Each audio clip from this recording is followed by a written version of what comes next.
once again, welcome back to Chats with Jack. I am Jack Talcott.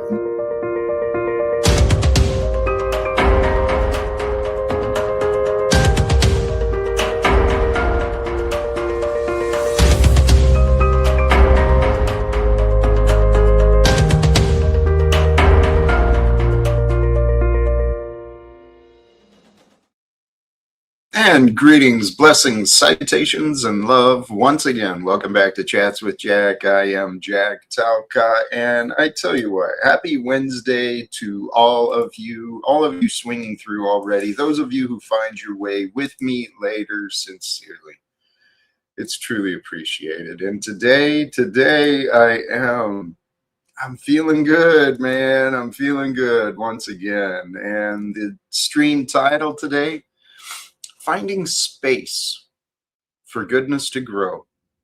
Finding space for goodness to grow. We've got time together, at least a little bit. If we're tuning in together, let's share our time together and bring up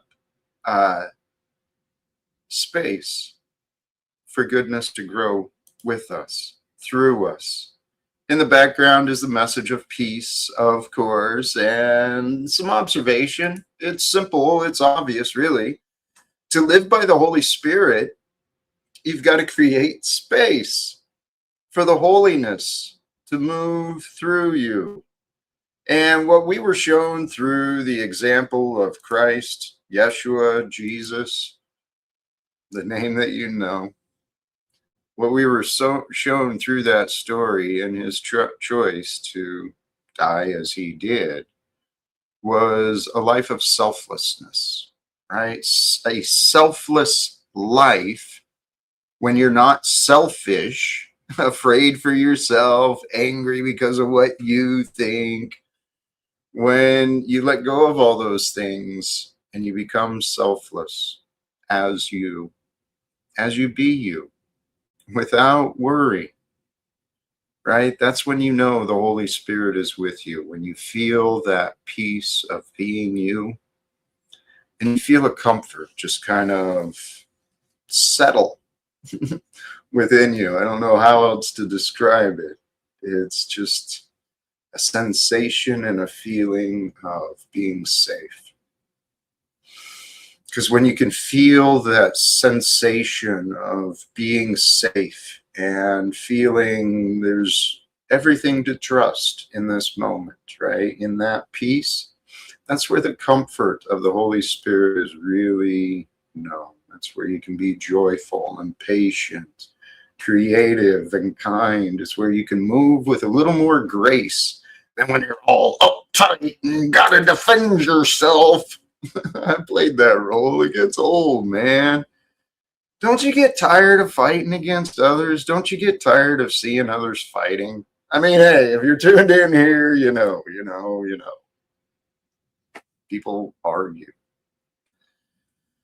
But a selfless life, if each of us just kind of drop the egos a little bit more, set aside our anger, our belief system, our will to be right, if we just kind of flow and be selfless, as I mentioned in a previous stream, if you go within and discover the no one, who you are, the nothing that is the power of you, well, then you can see you in everyone else rather than projecting you onto everyone else. It's the God of our creation, brothers and sisters. The God of our creation is so brilliant and intelligent. There is a perfect design unfolding that you're a part of and I'm a part of, and it seems unbelievable until it's not. So one thing I realized, right? I wanted to be a man with more grace, more strength, more self-control, more forgiveness, more mercy. I wanted to be more like Jesus. It took me a while to just confess that I did. And then realize I could. I could be more like Jesus. I didn't have to be the old angry guy that I used to be. But what I found is realize any resistance to holiness, any resistance to love that you find, it's your own path to overcome. It's really as simple as that. The holiness and the love, the divinity of love, the perfection of love that brings this powerful grace. It's available. It's true. There's a holiness and a spirit of holiness. There's a divine spark that is you. And that spark is not a formed being. It's like this energy of constant growth and potential. I mean, that's the nature of God brings. And so each of us, right, we're on our own individual paths. There's no denying that. Every one of us, anyone you see as you go through your day, they're just like you and me. We're all carrying a lifetime of memories. We're all carrying our own little bundle of problems and desires, and all these things take up different pieces of our mind. Everyone in their own life is a main character. Many don't realize you're the main character of yourself, and many others aren't actually watching. Just like you're not really watching them. You're occupied with your focus, your path, your problems.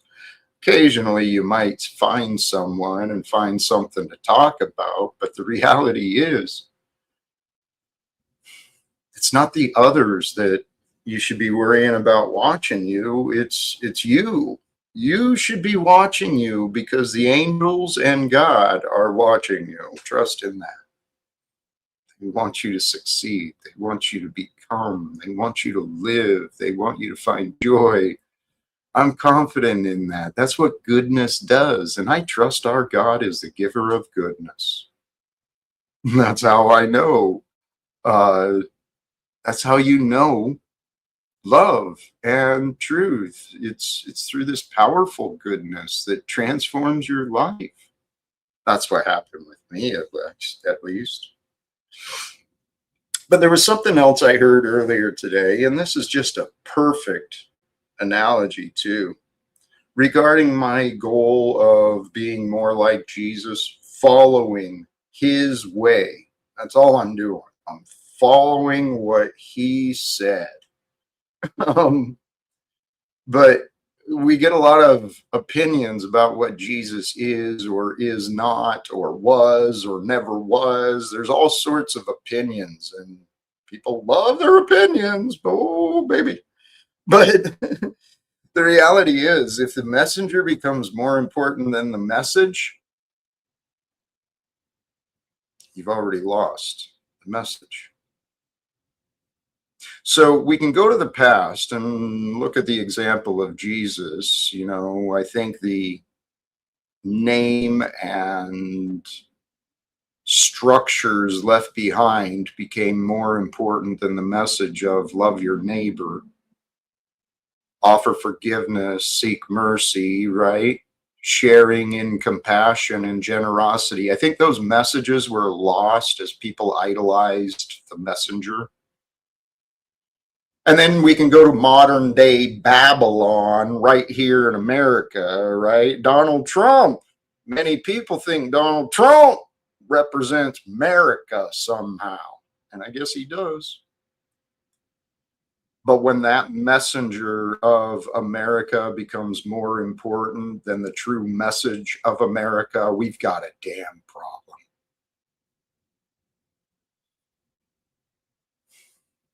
See, I saw the news reports today, more confirmed evidence and witness testimonies about the Israeli Defensive Forces murdering children. That's a space where I would love for some goodness to grow, where we can have some true peace and reforms. Because here I've been really trying to figure out, how do I simplify what I am saying? Comes down to these simple observations, right? It is and is not related to the stream title of Finding Space for Goodness to Grow, but it is. I mean, and I'm going to drop the link here, and folks are welcome to join in, and we can discuss some of these ideas cooperatively too. But I make these statements. All money in currency has been sold as debt. Every household and individual is divided by budgets. And what actually is uniting communities and nations of today, it's either debt or it's the pursuit of control of profits, right? Exploitation has become the norm because debt is the way of our economy. And we don't have communities anymore. We really don't, because every household is divided by budgets. But the reality is, in the greater world, in the family, in the community, in the nation, in the world, when people choose to stop fighting, people can learn to get along. And when people get along without fighting each other, they can learn how to work together. And together, people can work to end the wars and corruption that keep everyone divided. I mean, I don't know how much more simple these concepts of fairness can be. Goodness, love your neighbor. See everyone as a neighbor to you in your life. It is, it's true. We're all related to the experience of those we encounter. I'm grateful to encounter you, even if we don't directly meet. I'm grateful to be. For those who do wish to join, please, the link is dropped. You are welcome to do so. I do believe the way I'll operate, and I noticed some of our favorite guests have been returned. Hanko Flamio, blessings, brother. Thank you for continuing support. Which one of us is people? Is it you, Stephen? I don't know. Where do you fit in, Stephen? Hello, could you call me the Raven King? Why? Well, it's my name. You call other people by their names on here. I call people what I want. I don't want to call you. You should be respectful. So what was your question about? What was the question that Hank had on the screen? Hey, Stephen. Hey, Jack. I am respectful. And the fact you don't recognize it, the fact you want to nitpick and find disagreements, I'm not share nitpicking. my respect. See, what I just started saying before I went to that chat was I'm going a new way, right? I unhit everyone, and there's already some getting built up again. But at the same time, the panel, when I drop the link, everyone is welcome until they show they are not welcome.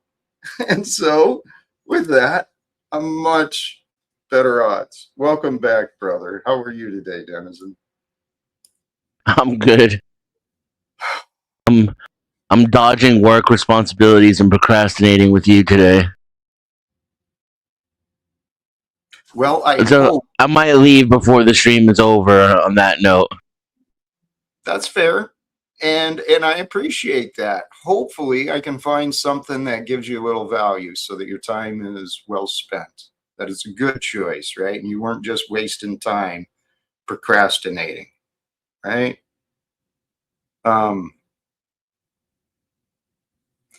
Stephen was here. He chose to leave, thankfully. I'm glad to see that, because I don't think I was going to bring him back up. Denizen, you don't put up with a lot of that stuff, do you? No, zero of it. See, that's where I know I could learn from you. I could. You and others putting these stricter standards on what, well, people can either comply and cooperate or they can get lost, right? Yeah, like I said when we discussed this before, it just depends what your goal is, right? Because you had a good point about giving people second chances and 50th chances. And it was what you said was logically sound. It made sense. But the question has to be, is that what you want to spend your time doing? Is mentoring to the people who are currently unwilling, right? In the hopes and the faith that they will eventually come around, or to move forward with the people who are willing to jump on the team and come on in for the big win, you know? And I think I'm at that point where I've learned and experienced the other way enough. It's time to start cutting the rope, right? I don't need to spoon feed these little boys. They want to show up all bitter and negative. They can go elsewhere and they can learn what I learned from someone else, right? And it's not like they're going anywhere. You know, they always have the opportunity to come right back around in their loop, right back to Jack, and without your um, personal one-on-one tutelage, they can decide to be open to it at any time. Like Steven could literally come back tomorrow with a different attitude, and you would welcome him right back in. I would. And he whose name shall not be mentioned could make public efforts to change his behavior and make certain apologies, and then you would slowly over time extend more and more grace to him until he could prove himself as well. Just how you are. Yeah, it's true.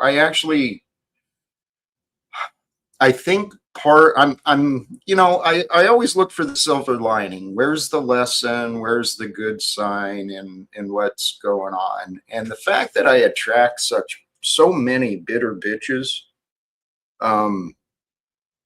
it says something about me for sure.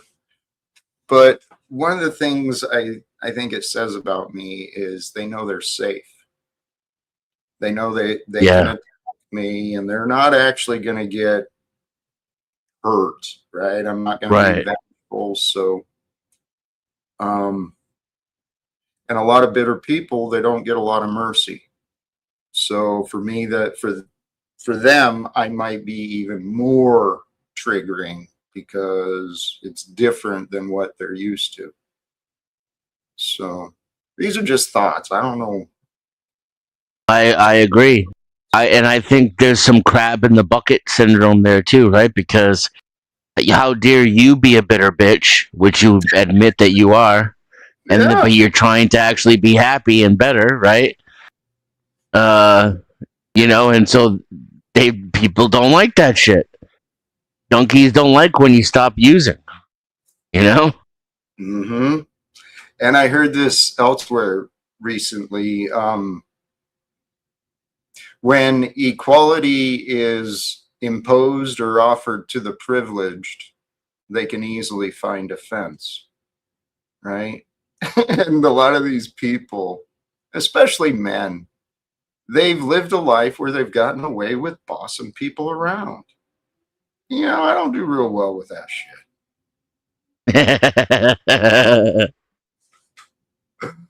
So, and that's why I think I get along so well with these bitter people, is because I get it. I really do. However, we are at this time, Denizen. Brother, my heart broke. I looked at the news today, and did you see the slides? These ideas? I don't think so. All money and currency has been sold as debt. Every household and individual is divided by budgets. what unites communities and nations of today is debt. Wow. That's currently the way I see it. And I think the way out is pretty simple. We stop fighting each other. Simple as See, that. this is actually um, one of the reasons that inspired me to come up here. You were talking about how to simplify your message.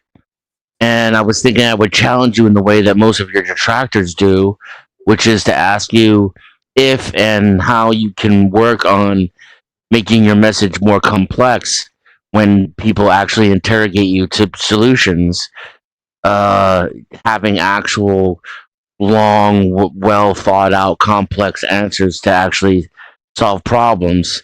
Now that I'm up here, though, I'm distracted by something I'm more curious about because you and I already agree on the solutions. Right. But it slips my mind. Just take the show over for a second. I'm gonna ponder what it was that just popped into my head. Please, please go ahead. The biggest, most simple solution I can see is the people who have chosen to fight one another, they choose to stop fighting. And I think those not involved with fights, they're in the best place to encourage people who are caught up in the war and the battle, stop fighting.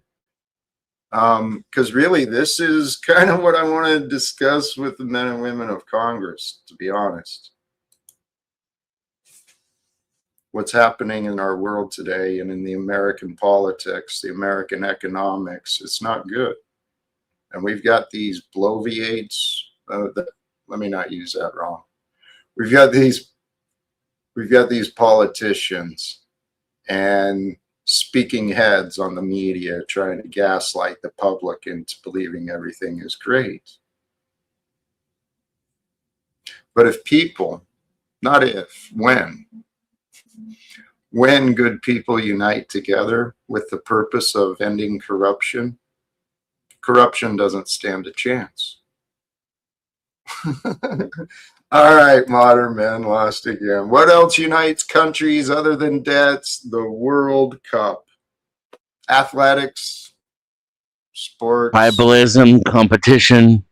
Competition. Oh, I was thinking about the competitive nature of our society. Between competition and punishments, regular punishments, between those two things, that generates the distrust between everyone. Everyone's afraid of getting punished and everyone's afraid of losing. So it's like we are losing. Are sports a good outlet for our competitive nature so that we can be less competitive in our everyday lives? Or do sports perpetuate our competitive nature and make, our daily lives more competitive and keep us mired in that way of thinking? And, because clearly we're competitive and clearly it's not working out very well. Oh, and that reminds me of what I was going to say is there's the police brutality issue in the country and the police state itself. This has been my pet peeve or whatever. My point of activism for my whole life, for as long as I can remember. It's affected me for as long as I can think back. And it's been, the one thing that I actually went out into the world to protest or change, and that I've had my own personal battles with, and now I'm more of an observer, but it's still important to me. Like I like to follow my friend Joe Cool and support him in what he does. He's a warrior in the war that I think is an American Civil War that I want to win. And I got to a point, of I'm having these discussions online where I realized most of the people I'm arguing with know exactly what I'm talking about, and they're gaslighting me when they say they don't know how America is a police state. Because if I argue with them long enough, they start to reveal what they really think and what they really believe. And they support the brutality. They don't deny its existence. But they'll spend hours, if not days, if not months and years sometimes, pretending that they don't know and that it's in my head and that I just hate authority or I'm a malcontent or a loser and blah, blah, blah, blah, blah. And so I come to a conclusion that I won't debate or argue with these people anymore. I accept that they know that I'm right and that we do live in a police state, and I move on from that point and conversations forward. And this reminds me of the problem we have with capitalism. It seems to me we're at a point where anybody with an IQ above room temperature can tell capitalism is not working. And there's this feverish, delusional, like cultish like Now we're just mentality going. Hold on, I got to around point out the police capitalism abuse, man. Now we're just going to that go off on all things, man. that I Police that abuse. I think we should move on from conversationally, you know. And I'm wondering if this is true, then how do we do that? We can't actually just talk about solutions. We're wasting our time criticizing capitalism. It seems to me like we have a psychological job to do to break these people from their mental torpor. That it's not about a direct conversation or an offering of information or solutions. We have to unbrainwash these people, right? That's And what does that look like? Because I've never even thought about how to do that. I have. I have. Hey, I want to swing back, but it sounds like Truther Cop had some ideas from what you were saying. Well- Please, welcome to you. Welcome. Thank you for having me. Dennison swung it around in a way that somehow made it acceptable. But in the beginning, is like about. I have these people contact me about police abuse all the time, and ultimately focusing on it, like that. I'm glad Dennison brought it on full circle. Disempowers the people because it's like all of a sudden we're victims of the police, and It can. focusing on it makes us somehow like it puts us under the authority. So yeah, how do you focus on something better? I'm glad you swung it around. That left me with nothing to say, really. Hey, you are right. It can certainly bring it around, but and Denizen, unlike you, my experience was clearly different. While I saw crooked cops as a kid, I still totally respected authority and law enforcement, and the idea of defunding police sounded like a criminal idea. You know, it didn't make sense to me in the past, but especially over the past few years when I was opening my mind to more of history, more of what's currently going on, and I got to meet, you know, the trucker convoy stuff and people like Joe Cool and others, my eyes have really opened. Hey, we've got a view that I believe is probably going to be contradictory, but it's a man that I appreciate and I want to welcome back. Kenny Given, how are you today, my brother? If you're there, if you're muted, if you're there, and you're welcome to jump in when you are.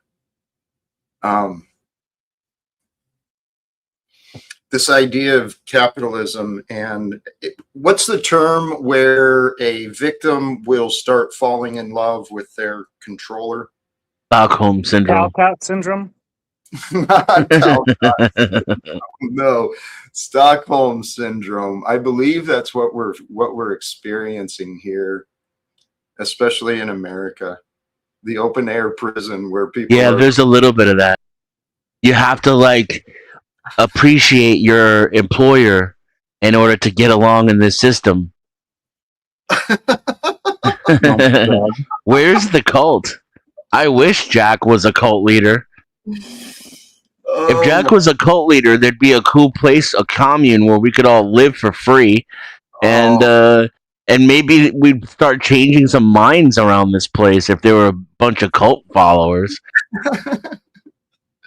It's happening. Things are happening. Actually, a lot of things are happening. Not far removed from here. Yeah, Andrew wild. Wilson. Yeah, getting connected with Turning Point and stuff. Huh. Movers and shakers in this day.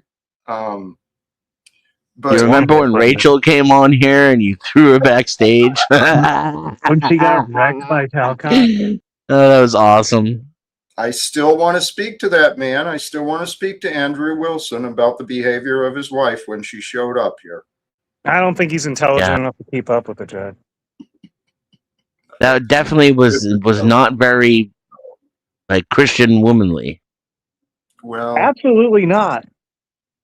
hey, the reality is, I'm not a pocket watcher. I'm proud of him. He's doing great with his success, and I'm glad for him. However,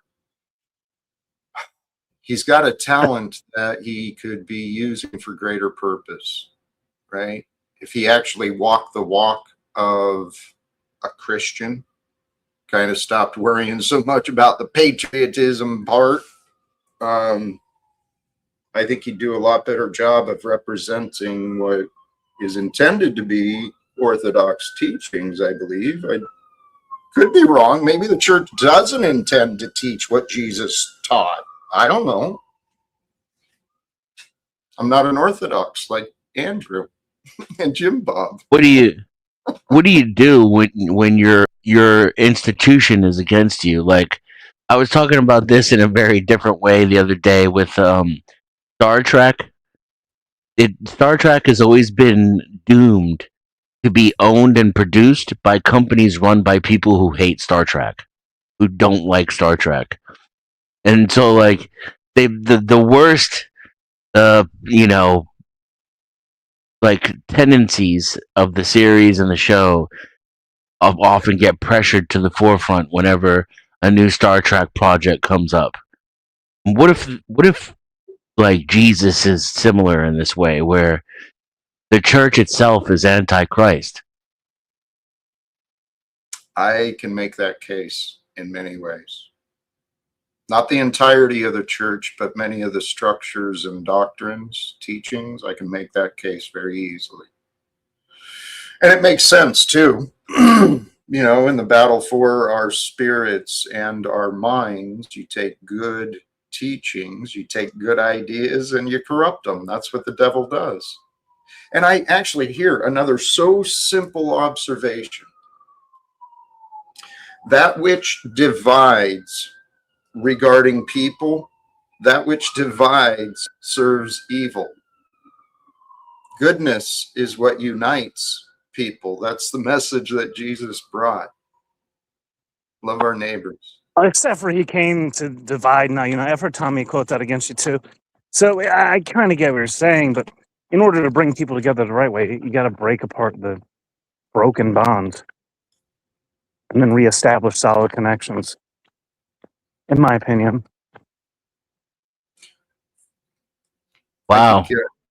I see a Martin D10 copy, an Ibanez copy. You got a classical guitar down below your left shoulder. Is that a nylon string? Yes, brother. I got a lot of copies. The same Ibanez, dude. I got the same one. Get out of the way. Yeah. So you guys know your stuff. I don't see that. You've got the eye. Good for you. Keen eyes, Denizen. I'm assuming you play as well, Denizen? Oh yeah, I played for many years. I even taught guitar for a while and even repaired them and built them. No kidding. My man's a luthier. Lovely. What was the term? Luthier. Luthier. Is that a guitar maker? craftsman? Yes, that's someone who works with the wood. You know, I tended to buy my guitar parts, like assemble them. But I did do a little bit of dabbling into luthiering. And Yeah, nice. it is a dream to have my own shop, you know, when I'm old. Aren't you old now? Yeah, I mean, so I'm a slow learner, Jack. So I mean, you don't age buy poorly as it. well. I don't buy it. Hey, I mean, music. Dirty Lowlife and I had some brief conversations recently about that. How music, it really is. It's such an amazing part of the human experience. And our brother Kenny Given is a musical man as well. You're welcome back here until you show me that you're not. I mean, everyone is. Nice, y'all got that same Ibanez, or is that a Jackson? That mine's an Ibanez. I don't know which one his is. No, mine's a knockoff. Caught. I got it for $130. Been a Knock off lot an of talk. It's cheap as shit. There's been a lot of talk, a lot of people saying a lot of things. But in the end, you got to be true to yourself. Those people on the Jack Talcott show ain't going to change me none. I'm going to show you who the real Kenny Given is tonight. Uh-oh. If you're looking for trouble, you came to the right place. If you're looking for trouble, look right in my face. I was born stand up and talking back. My daddy was a green-eyed mountain Jack because I'm evil. My middle name is Misery. Whoa, whoa, whoa, whoa. Well, I'm evil. So don't you mess around with me. I never look for trouble, but I never ran. I don't take no orders from no kind of man. I'm only made out flesh, blood, and bone. So if you gonna start a rumble, don't you try it on your own, because I'm evil. My middle name is Misery. Well, I'm evil. So don't you mess around with me. Well, I'm evil, evil, evil as can be. Well, I'm evil, evil, evil as can be. So don't mess around, don't mess around, don't mess around with me. I'm evil, evil, evil. So don't mess around with me. I'm evil. I tell you I'm evil. So don't mess around with me. You've been told. Bravo. I think the 3 vaccines. He's an Elvis man. Holy cows. I don't know what else to say, man. Man's got stones. He's a man I can admire, but golly geez, he's got an attitude and a chip on his shoulder, man. That's all right. Maybe he just shares it with me. I don't think so. But you know what? This experience online, seriously, guys, we are evidence. This is humanity of today. Welcome to the Jack Talcott channel. I hope you invite others, and I hope you've subscribed by now, because it's an amazing story for sure. Yeah. Kenny G. But truly, back to the bigger conversations. we were having some great talks. Welcome back, JG. How are you today? Homicidal. Huh. Is That's it the an heat, JG? Is there? Yeah. You can just ask himself if it's the heat. Is there a reason for your feeling homicidal, or is it just an act? Nah, it's not an act. But that's all I got. You run out of tobacco, brother. Tobacco. Yeah. A withdrawal that can bring those feelings. Hey, you're in the right spot. Welcome to you, JG. Wait, JG, did you quit smoking? Why are you talking about tobacco? What the fuck are you guys talking about? I quit smoking. That's why I ask. No, it's- I didn't quit drinking though. JG, have you heard of indica? Yeah, I haven't smoked weed in like 2 months. Well, that explains that. hey, regarding solutions, right? We were talking about potentially the path to change this system. It's re-education, helping people understand that maybe what they're fighting for isn't actually in their best interest. But that's where the egoic mind is a bitch, right? Because what I think the way is, brothers and sisters, for all of us, regardless of political parties or religions, if we can connect with each other as people, heart to heart, heart to heart, we usually agree on the same values, right? We don't want children harmed. We don't want people exploited. We don't want the vulnerable to be taken advantage of, right? We all want a little safety and joy, especially for the people that we love. So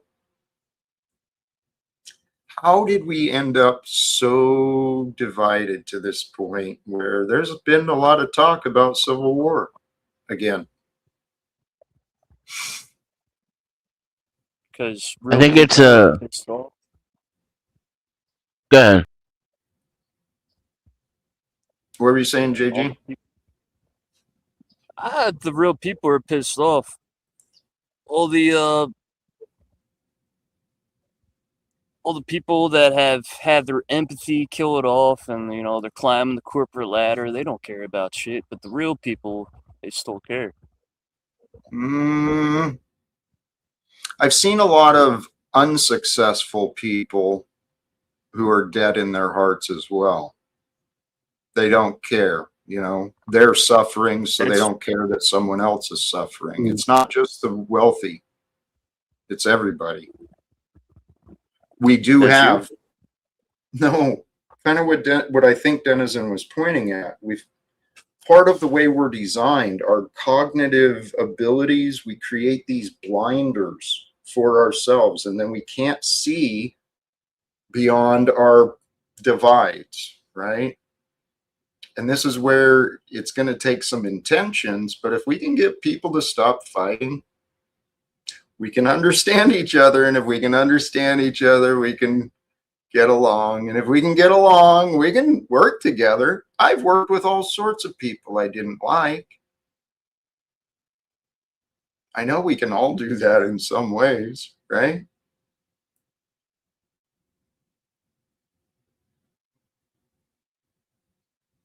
Hey, I stopped watching for a while because it was a trigger to keep your one. Civil war only returns power back harder to the usual suspects. Yes, when revolution is and war is done with violence, it typically just turns the tides, and the victims become the aggressors. And it's still just a fight for power. That's what we've got going on all over this world. But if we unite together, when we unite together,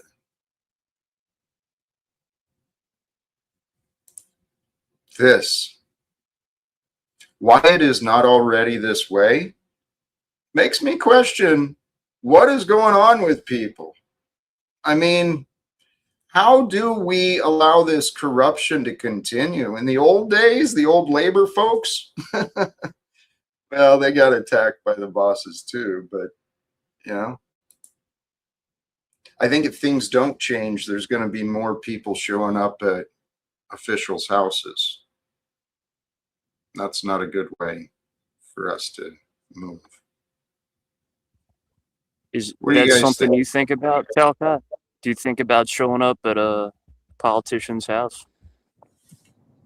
I've thought about how can I get their attention to have a conversation. I thought about it, but I also realized It happens all the time. And guess what? It doesn't make a difference because if you're protesting the way somebody else is living, you're giving them your energy rather than creating your own and being the center of focus and the center of attention. And being that light that God put inside you. Talcott, I Right. think you're chosen to kill Trump. I think you're the man for the job, and you should kill Ooh. Trump. I will not accept that, but I will help Trump kill his own ego. I believe Nice that's what it wording. meant. Nice wording. I've actually, there's reasons I believe that I'm supposed to have a conversation with Donald Trump. Because I do believe, and it would be for that purpose, to help the man realize who he is, who God is, what he's been doing, and most importantly, what we can do for him here. Jack, you're focused on Trump, but I think that there's someone much closer to home that you can annihilate much sooner than this. This man is all up in his ego. He's about to put brain chips into his head. He's promoting that the youth do the same. Tony Robbins is in his ego, Jack Talcott. And I know. I think the know. only one that could battle his ego is Jack Talcott. I think it's the only one. You got to take a stand against Tony Robbins first. I'm not going to take a stand against him. His ego, Jack. His ego. I want him on my side. And I've reached out to Tony Robbins Corporation, and they weren't as interested in the idea of another nonprofit. So I said, great, we'll do it Tony's way. Help me build this Live Without Fear. We'll co-brand it and build it into something big, and then I'll give a lot of the money away. I'll do it like him, right? I wanted to do a nonprofit. They weren't interested in working with me, but that's okay. Tony could help me speak with people. Jack, here's the reality. You're looking for help from people in a reality where you're the one that needs to help them. Like I think this might be the problem you're running into.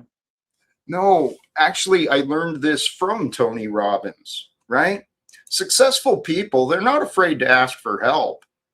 But when they go and ask for help, they know who they're asking, what they want, and they know what they're going to offer. They're not going to come in empty-handed saying, oh, please. No, they got some value to share. And I got this. There's some value there. But what I'm talking about, I've had this theory for a long time that the answer for me was not systems, wasn't going to be any courts or authorities. It was going to be people. And people are the solution for our governments. People are the solution for the world. But we got to get the people on the same page. And to do that, all we got to do is stop fighting. So if we can get the attention of the elected officials in Washington, D.C. sometime soon, I've got this crazy idea. I've mentioned it. Yeah.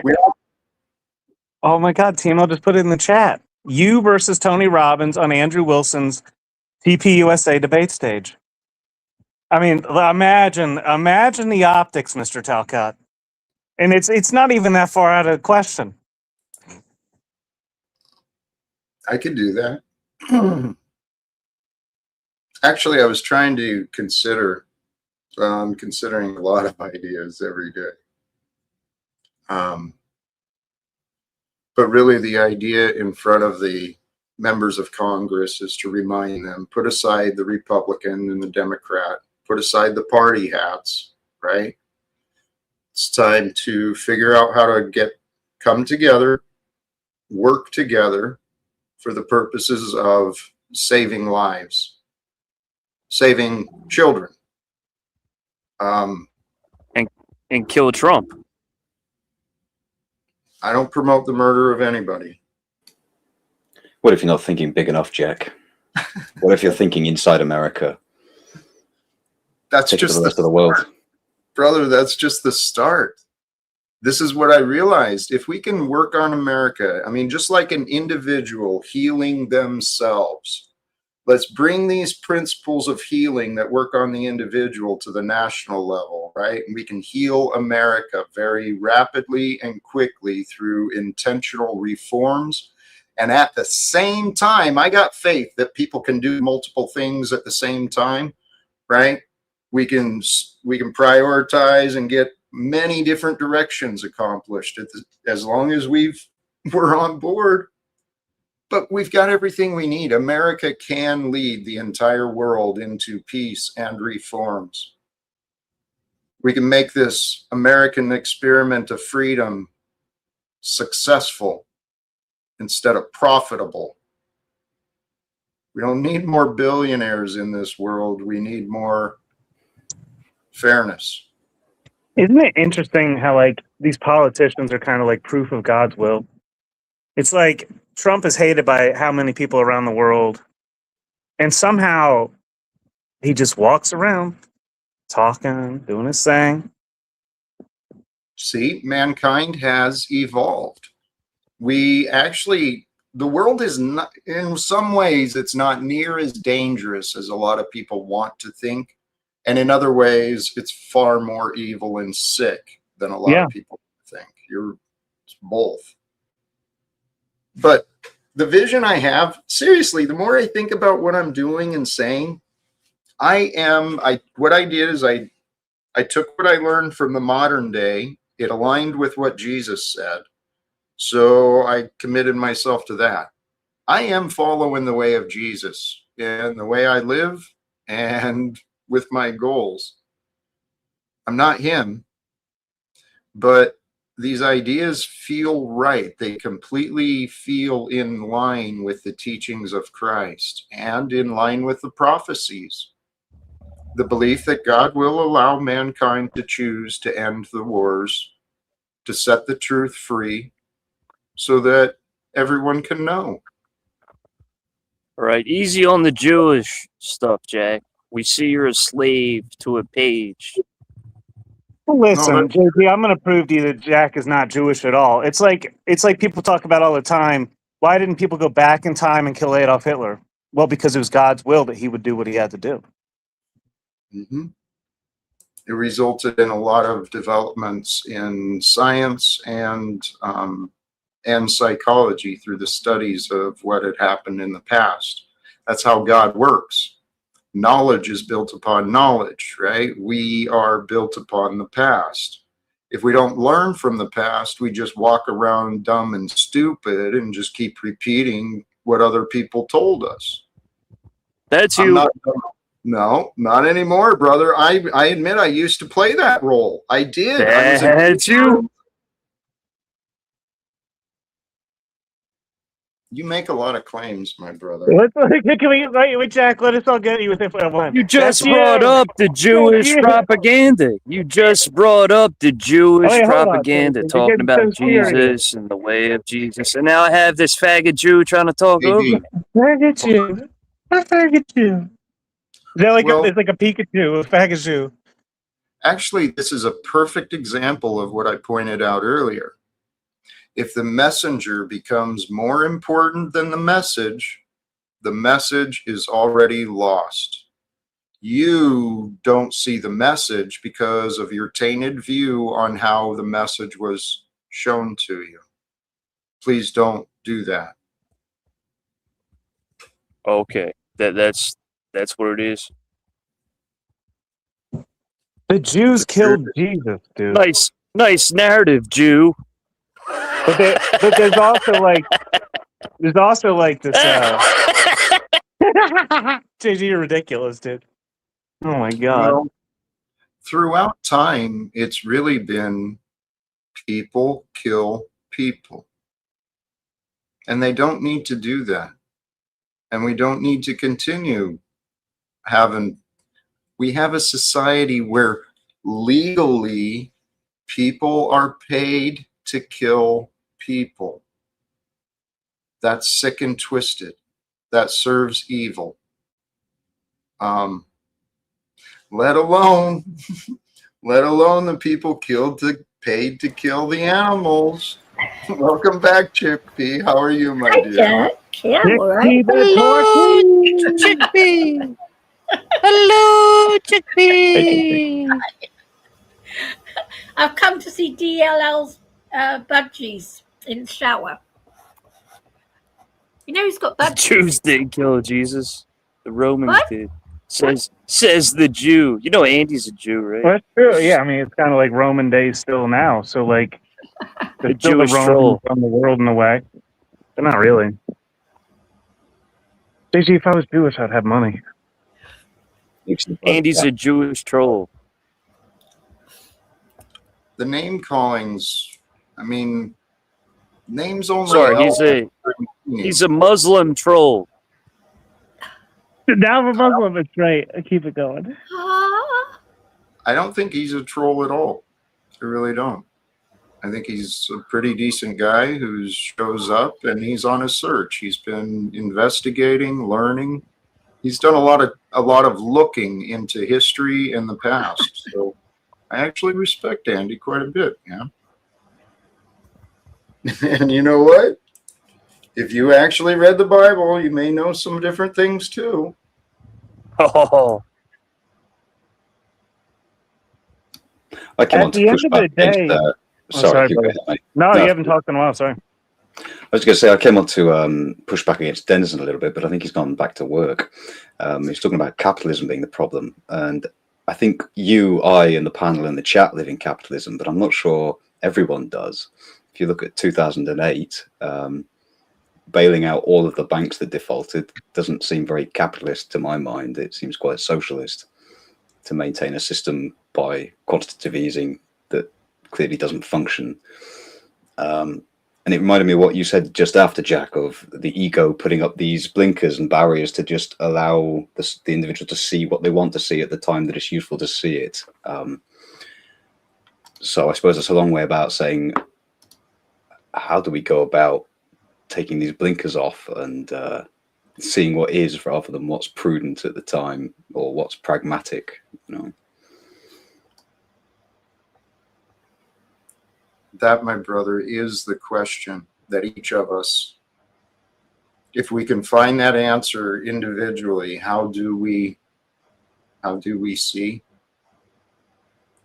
I found my way, right? I found my way to being able to discern things a little better by practicing detachment, right? Detaching from my thoughts, my judgment, detaching from the feelings even of what I was seeing and what I was thinking. I mean, as I said this morning, I saw very clear evidence, admission, and witness statements of soldiers, Israeli soldiers, intentionally murdering children, okay?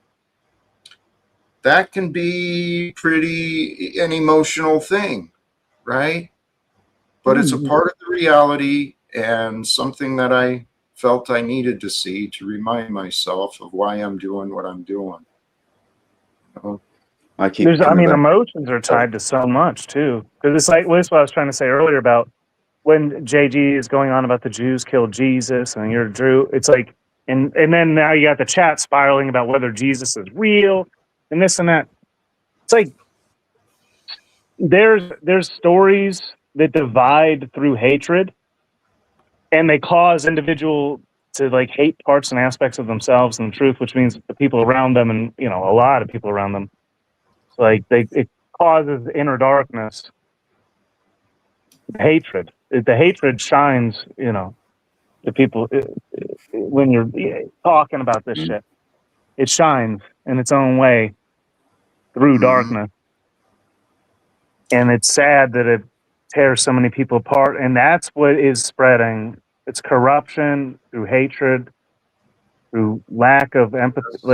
It traveled in so many different fucking ways, man. Yes, you're absolutely right. It's a mind virus, and I kind of took us off from where we were, but the point I was trying to get at is to go within, to practice the control of the mind, which is really the surrender of the mind, and just practice reviewing what I'm seeing in the world, right? What is this? Is this for me, what I'm seeing? Or is this something to distract me from my greater purpose? I don't know if it's for me or if it's a distraction if I don't know what my purpose is, right? What do I care about? What is my time for? In the past, I honestly didn't know. I just waited for the clock to tick, for me to go to work, to get off of work. I just did what I was told, right? The schedule I chose. So I keep coming back to the idea that only I can take off my blinkers, and I can only take the blinkers off me. There's nobody else I can work on. The work is on me, for me, by me, and that may then ripple out into the pool and brush up against others, but it's not like I can go around doing anything to other people in order to make to encourage this same change in others, other than being me, you know. And it's something in my ego says it's not enough, but I don't know if that is, or if that's all there is, or. Well, specifically with that, my own path of development took me into this field of coaching, right? Life coaching. There's all these sales tactics and funnel marketing, and there's all these things I could do to grow in a commercial way. Because of my education, I've had within myself and my work ethic. I mean, I was raised to work. That was part of me. It took me a long time to learn how to tame that drive, right? That drive to get out, and I've got to share, and I've got to teach, and I've got to show. But what you said is absolutely right. We've got to work on ourselves. And I still feel the urge quite often, even when it's not asked for. But I do trust that when it's time, people will ask. They'll say, hey, what is it you know?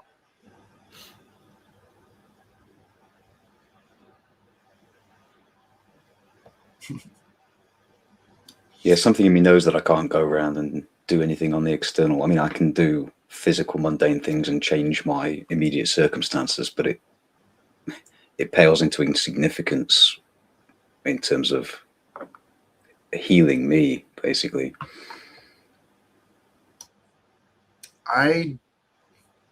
Well, yeah, it's a mutual thing. My experience, I heal and I feel better about myself when I can be in service to others. Kenny Given, I do love you, my friend. The Kenny Given Show goes live on 4th of July. Join the celebration, the discussion, and celebrate USA 250. He shared his link already, but here's for his channel too. Thank you, Kenny. God bless you, brother. 4th of July. That's right. We have 3 days left. My American brothers and sisters, we have 3 days left, and until this. Wow, they are adorable. Oh, wow. Oh, wow. Sorry, that's Chickpea enjoying my budgies in the shower. Oh, okay. Gotcha. That's what you shared in the back. You've given Gotcha. such a lovely Okay. and you've given them Chickpea, I love you too. What was I saying? such a cute face. Love. Oh, 3 days. July 4th, Independence Day. Love your neighbor. In line with these ideas, right?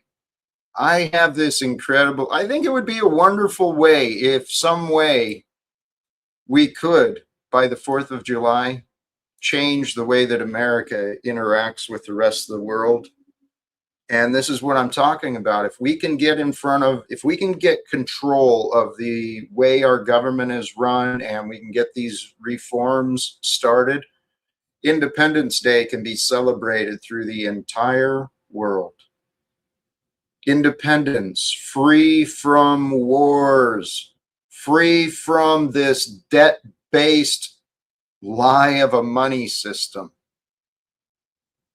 I mean, part of this slide idea is kind of a little bit of criticism on the people who call themselves Christians supporting this money system. All the money in currency, it's been sold as debt. Every household in our communities divided by budgets. That's the banker's design. And, you know, if we're going to change this, we just got to stop fighting. Get along with each other. Work together for one common purpose. Doesn't that sound like an amazing purpose for people to unite behind?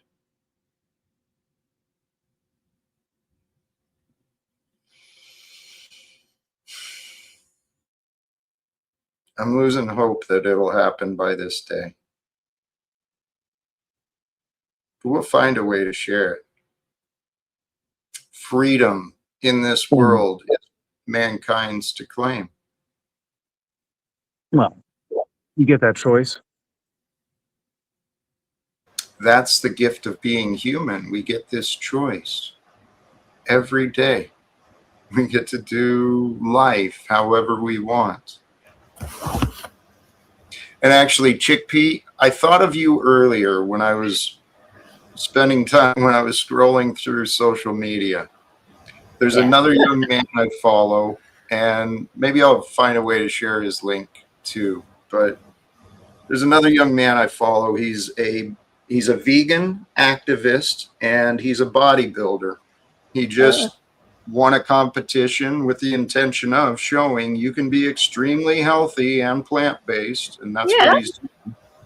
Well, he's also very, very passionate, and his call out to vegans is much like yours, right? We, as vegans, a lot of us, how did he put it? A lot of us think about how better we are by not eating meat anymore. But the reality is, think about how much better those animals are now that we don't eat meat anymore. That's my take, yeah. Have you seen DLL's picture? Have you seen DLL's budgies? Have Not you seen yet. them having a shower? Oh, they are gorgeous. And I love their cages. It's adorable. It looks so lovely to see. Yeah. Much better than TV. What? Yes, Much better than a TV. I don't even have a TV. It's really lovely to watch them. You're a very good dad. Yes. They are adorable. You never guess what? My tomcat brought home a jay yesterday. A live jay, naughty little boy. Luckily, I managed to get it off him, but a bit naughty of him, really. He likes bringing home mice for the girls to play with. Naughty little boy. But I guess that's life's grim brutal reality, yeah. Yeah. You don't mean hench herbivore, do you, Jack? I didn't hear that. Hench herbivore. Hench herbivore. It's an English guy, and he's a big bruiser. He's a vegan. Yeah. No. You don't mean vegan gains, do you? I know vegan gains. No, that's Oh, yeah, I saw your face. That's, Vegan Gaines wants to kill off all the panda bears. Not panda bears, polar bears. Yes. here.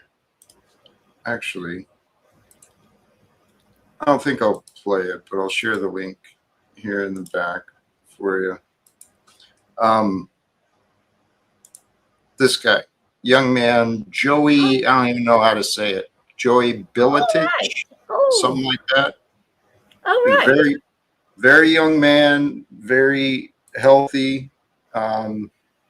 He's actually, I believe he's kind of shifted into a fruit only diet for a while. Wow. Yeah. So that is who I was referring to. Shall I tell you a sad story? When I was young, there was barely a male vegan to be seen anywhere. And so that's why I'm a little spinster, because I was married for 2 years, but I couldn't take the whole meat eating issue with my husband, so it split us up. Yeah. I've been on my own since. It's been very cultural in England, isn't it? Chickpea of meat and 2 veg. Yes. Oh, yes. Just everybody's upbringing. Yes. Yeah. And if you don't conform, you're an outcast. So I was always the outcast. And when you go and visit their families, yeah, it used to cause so much trouble. Oh, my goodness. I was raised a vegetarian by my folks, and whenever I went around to somebody else's house, they'd say, well, what do you eat? Exactly. There's nothing else to eat. There's nothing else to eat. Oh my God. Yeah. There's nothing else. I'm always being asked, what do you eat? I think there's a whole world of food. I actually, when I was a child, my stepfather was vegan. Lucky and you. Well, it was and it wasn't, because as a kid, I felt left out and kind of too weird of the other kids. And Yes. So I ended up conforming to the world. And then as an adult, I got into all the fast food garbage and processed meals. And oh my God, my diet was just shit. Slippery slope, isn't it? As soon as there's that little bit of conforming to somebody else's way of living, it suddenly becomes really easy to just go the whole way and slip. Yeah, I started very young with my stepfather. It caused a lot of problems, which is why, there's still a lot of anger inside, but never mind. Because my stepfather was a hardened meat eater, and when he married my mum, it really set it off. You will eat meat, and it caused a lot of problems, I can tell you. A lot. But I was an outcast because of it. Well, we have the opportunity. We've got the answers available. Many people have realized by now that the FDA guidelines and the nutritional stuff put out by the U.S. government was a bunch of subsidized bullshit, right? Our governments have they've been focused on trade and profits, and not our health, not our freedom, not our safety. It's time right now, guys. Here in America, we got some problems. That's for sure. You should come to the UK. What's that, Chickpea? You should come to the UK and see some problems. Wow. Well, we're all in this together. This is what I mean. It's time for the people of the free world to unite together. One purpose, one destiny. A safer world is found when we stop enabling these liars, and when we stop encouraging and rewarding the greedy. Well, that's life, isn't it? It's been like that. No, it's not life. I know it's not life, but I mean, that's how we behave. Yeah. That's what the world. Well, we be conditioned to behave, yes. Different. Be conditioned. Is that me lagging or Jack? I think Jack might have just dropped out. Oh, that's what's happened. Oh, right. Just to fill the other. So you into craft work then, Low life? Yeah, Oh, what do you I do? like to play around. You name it. Oh, I used to be like that until arthritis hit. Mm. I used to do a lot of woodwork and knitting and Tim's my favourite. Yeah, yes. And then I got RA that put an end to that. Just on the conversation you were about to have before Jack froze up, I've come across the idea recently that the words construct what thoughts we're able to have, and then the thoughts that we're able to have constrain how the language is developed. So there's a bit of a feedback loop between the words we use and how we think about the nature of reality itself. And that's basically memetics and memes. I think we need to be very careful about how we describe what's happening to each other, because we basically end up manifesting it into reality based on the language we're given, which is why I feel music is such an important language, because it isn't constrained by that same limitation of being mind only. Oh, look, it's Grandguts. Hey, DNW. I just sent him your video, by the way, of the budgies. Oh, yes. Lovely. The lovely budgies. Aren't they gorgeous? I've seen them before, Chickpea. Oh, you've seen them before? All right. Oh, sorry, I didn't know. Amazing. I sent you a copy anyway. Mm. Didn't realise. Cheered me up. Yeah, they're gorgeous, aren't they? But you know what, Chickpea? It wasn't a bad evening. England came back from 1-0 behind to defeat the Democratic Republic of Congo. Oh, right. 2-1. Thanks to Harry Kane. Oh, right, okay. See if I care. Sorry. Yeah, talking to the void there, I think, DNW. It's okay. I'm always kind of talking to the void. But those budgies are adorable, aren't they? They're such sweet birds. I've got a friend of mine, and she's got a cockatoo, and this bird, she's cute. You wouldn't believe how adorable he is. Can I make a public statement to Fatima in the live chat? Fatima says she is what happens when they close down mental hospitals. Fatima, it's only a little phase, okay? It's only a little bump on the road. I do believe Fatima is going to come through this little bit of turbulence, and I see great things ahead for Fatima. Oh, yeah, she's so clever. Very clever lady. I do hope so. Mm. Well, let's swing back. Let's swing back to what Dirty Lowlife was just talking about. The language and the words we choose to use.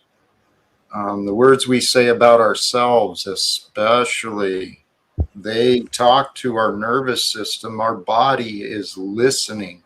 Even if we don't pay attention to what we're saying, the body is listening. Yes. Yes. And it is important. Go ahead. I heard a story the other day of a guy who tried to unalive himself by taking something like 50, I can't remember what tablets they were, sleeping tablets or something. But he was rushed into hospital. He's having all these palpitations and his body's shutting down. And they rush him into the emergency room. And while they're on the way, they find out that this guy was in a science trial and that he was in the placebo group. And he hadn't actually taken anything, but his belief and the words he'd been telling himself are literally allowing his body to be shut down. And then the words of a doctor saying, listen, mate, you've been in a placebo trial, you've taken sugar pills, and suddenly he stops shutting down physically. Belief and the words and the construct of the mind have such a direct and immediate impact on physical reality that we just don't want to believe, even though we believe it at some level. It's true. Everything I've learned is pointed to that, and it actually, to the power of words, the sounds we utter, they carry a power from us, right, and through us. That's what the mystics knew, right? Throughout time, the different mantras, the different teachings, it's about purifying your mind. And even in the scripture, it talks about it. I didn't understand it for a long time, but it makes sense. The more holy literature you read, more positive, words, it replaces the darkness. That's where I'm going. Sorry. Hey, can we welcome Andrew as well? How are you, brother? Hey, what's going on? It got too British in here. I had to fucking step up. Yes, please. Thank trying you. to take, and we had to declare independence here real quick. Colonizing the Talcott show. It's true. It's true. Ooh, this is real. The power of suggestion. When we keep repeating words of hate, oh, you feel it. It will last with you. You keep focusing on the hate, focusing on the dislike and the anger. Oh, it feels miserable. Yeah, but Jack, how do you get rid of that hate if it's deep inside you and it's been... See, this is what I don't understand about the whole hate thing, because I've got a lot of hate stuffed up inside me still. I'm very aware of it, I can tell you. And I can still feel it. And it's all goes right back to when I was a little girl. It's not from adulthood, it all goes back those early years. Murderous hatred. I understand that. Yeah. I've heard it. Yeah. No, you're honest about it. You recognize it and you're honest about it. Yeah. But I can feel it. To your question, how do you move past it? You've got to believe that you can. But I know, sorry. Where my mind is going is you've got to believe you can, and you got to believe it's worth it if you do. And I want to tell you, my dear,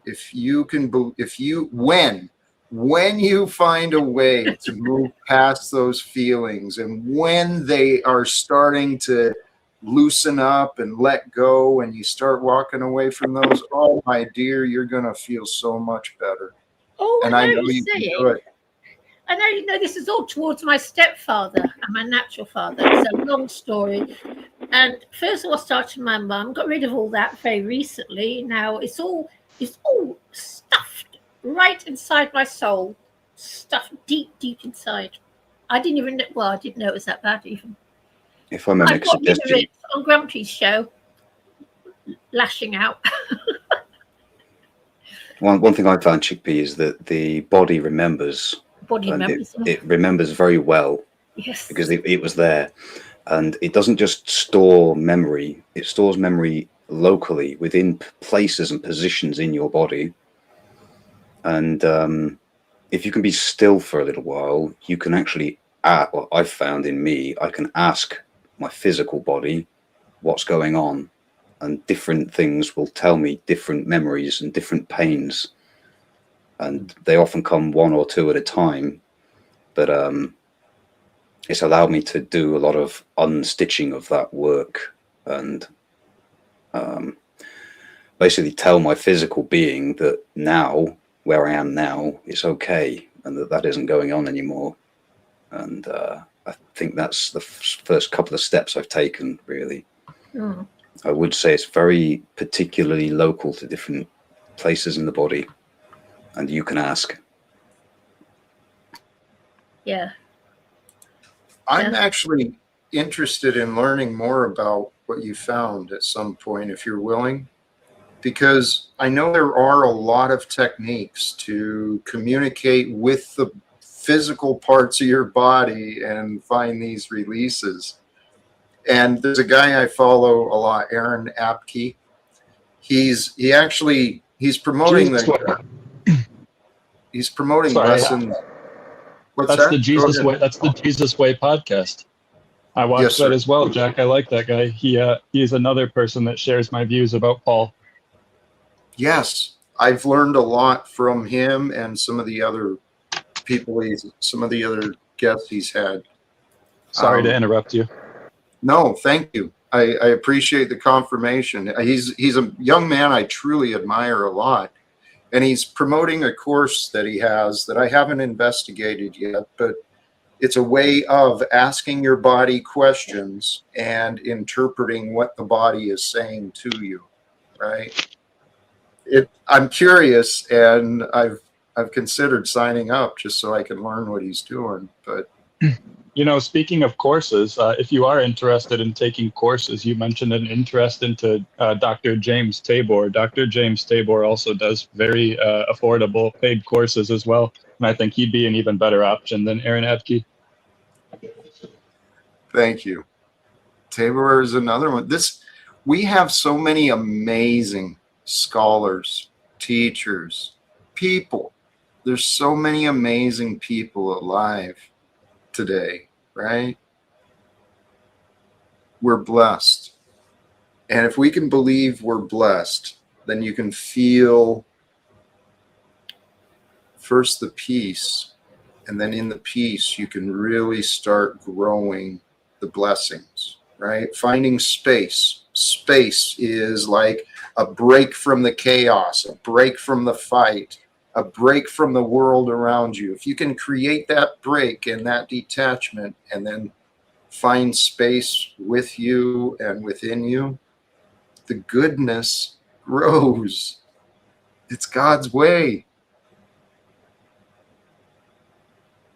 We just got to get out of the way for God's way to be with us. That's what I was trying to say in this. To live by the Holy Spirit, you got to create space for holiness to move through you.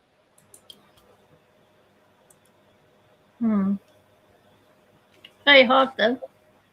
I think it is. But yeah. I said a lot. Sorry, Chickpea. Yes, apologise. It's very, very hard. It's yeah. Hey, thank you.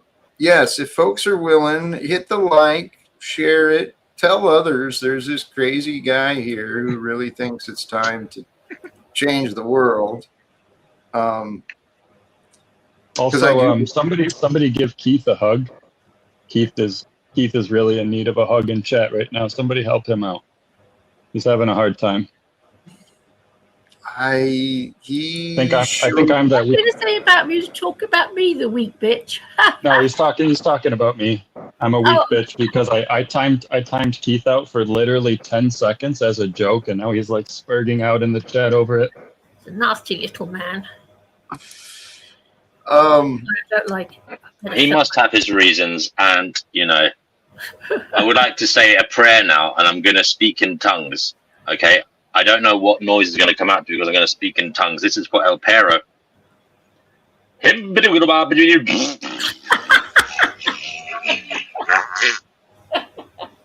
you. There we go. El Pero showed up yesterday and he shared some bitterness.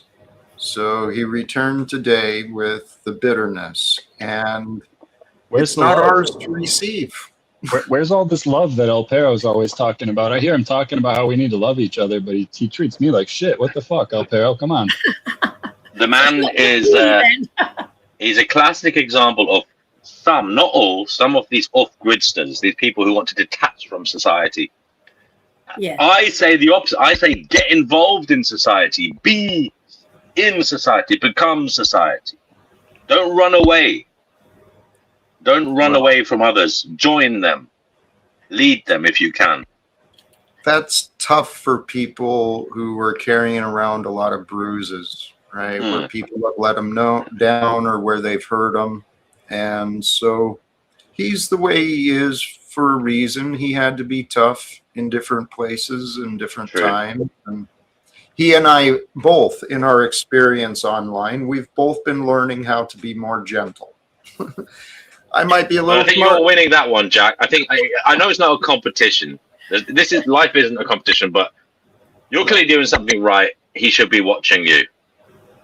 We've been helping each other because between us, and actually D&W, you're part of this too. You've got this personality and way about you. You love to poke people. And I think just a tiny little poke, I don't know what was up between you and him, but he reacted with you. I think you set it off yesterday. I did. You see, I don't know why. I don't know why I've been sent here, but I think it's to annoy demons. I'm not saying he's a demon, but maybe there is something in him that needs to be dealt with. I'm not saying I'm the one to do it. I'm maybe just the agitator, the one that shows it's there. Maybe now that we can all see it's there, somehow collectively, communally, we can deal with it. I can't do it myself. Well, I could just show you it's there. The funny thing is, from what I've seen, once you start seeing the patterns of behavior, they're so obvious, so clear. He is much like you in a different way, quite a different way. You know, you are much more more cool, more calm, DNW, and El Perro has this heated part about him. Well, him and I, Jack, sorry, I'm just going to reply quickly to that. There's much to love about the passion he has. Yes. It's just like, I like that. I like that passion. It just needs to be directed into the right place, the right direction. That's all. I don't want him to change who he is. I just want him to become useful. Sorry, go ahead. Yeah, no, that was a good critique. Him and I showed each other how angry we could get, and maybe you got a little bit of his poking. He loves to poke people too, so maybe he's just.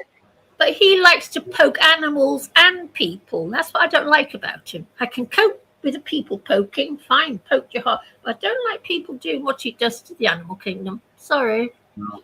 I just find it very hard to tolerate. Well, you see, Chick-Pea, there's different types of people, and there's people who do it with a sadistic delight. And that's the unfortunate thing. We can work on the ones who aren't thinking about it, who, you know, have feelings. But the ones who do it out of malice and sadism, that's a worry. That's a worry. And that's all I want. I don't want to make it into a massive argument, but that's just my thoughts. Yeah. But, well, you know. It's the sadistic delight. That's the worry. Yeah. Well, I'm like. Let me switch to briefly. I believe this if is I had my way, I'd feed him to a lion and I'd stand and watch it. I don't think even a lion would have him, to be honest with you. True. Yeah. It better be a vegan lion. I go see that Dean Schneider saying, "Oi, I've got something here for you can feed to." He's got this beautiful. No, El Perro, I'm going to send you love. I'm actually beaming love to you. He's got right now. No, I think we should also. No, guys. I mean this. I'm not actually joking. Well, you're on your own. We all need to beam everybody watching, everybody on the panel. Beam El Perro some love. No, I mean it, Chick-Pea. Beam him some good intentions, healing intentions, good vibes. Chick-Pea, Jack, please. Look, if Chick-Pea doesn't want to join in, Jack, Chick-Pea, you'll have to go backstage for a minute. Chick-Pea. Backstage. If you're not going to join in the good vibes, sending to El Perro, please. We want some healing, don't we? Yeah. I'm giving him kisses on the cheek. Tea, then you go and do your healing with what's his name. I'll go to the kitchen and make myself a nice cup of tea. Okay. There you go. Vegan. Well, yeah. I think thoughts matter. Like, words matter. What creates words? Thoughts. Okay. Emotions matter as well. I think we can send out good intentions, good vibes, good energy to Mr. El Perro. El Perro, I'm sending you them right now. I'm sending you healing energy, trying to raise your vibration. If anything I've got that is spare. To add to DNW's mission, I want to offer my authentic friendship to you, Keith. I think that we can put this behind us and truly learn to love one another. We have more in common than we have differences, I think. Yeah, I too extend an olive branch. I too extend a hand of friendship to El Perro. And yes, there is no need to feel angry, nervous around me. I'm not that kind of person. I'm here to listen, learn. If you can teach me something, and move forward together in unison over the line. Snafu too. I want to extend that to Snafu.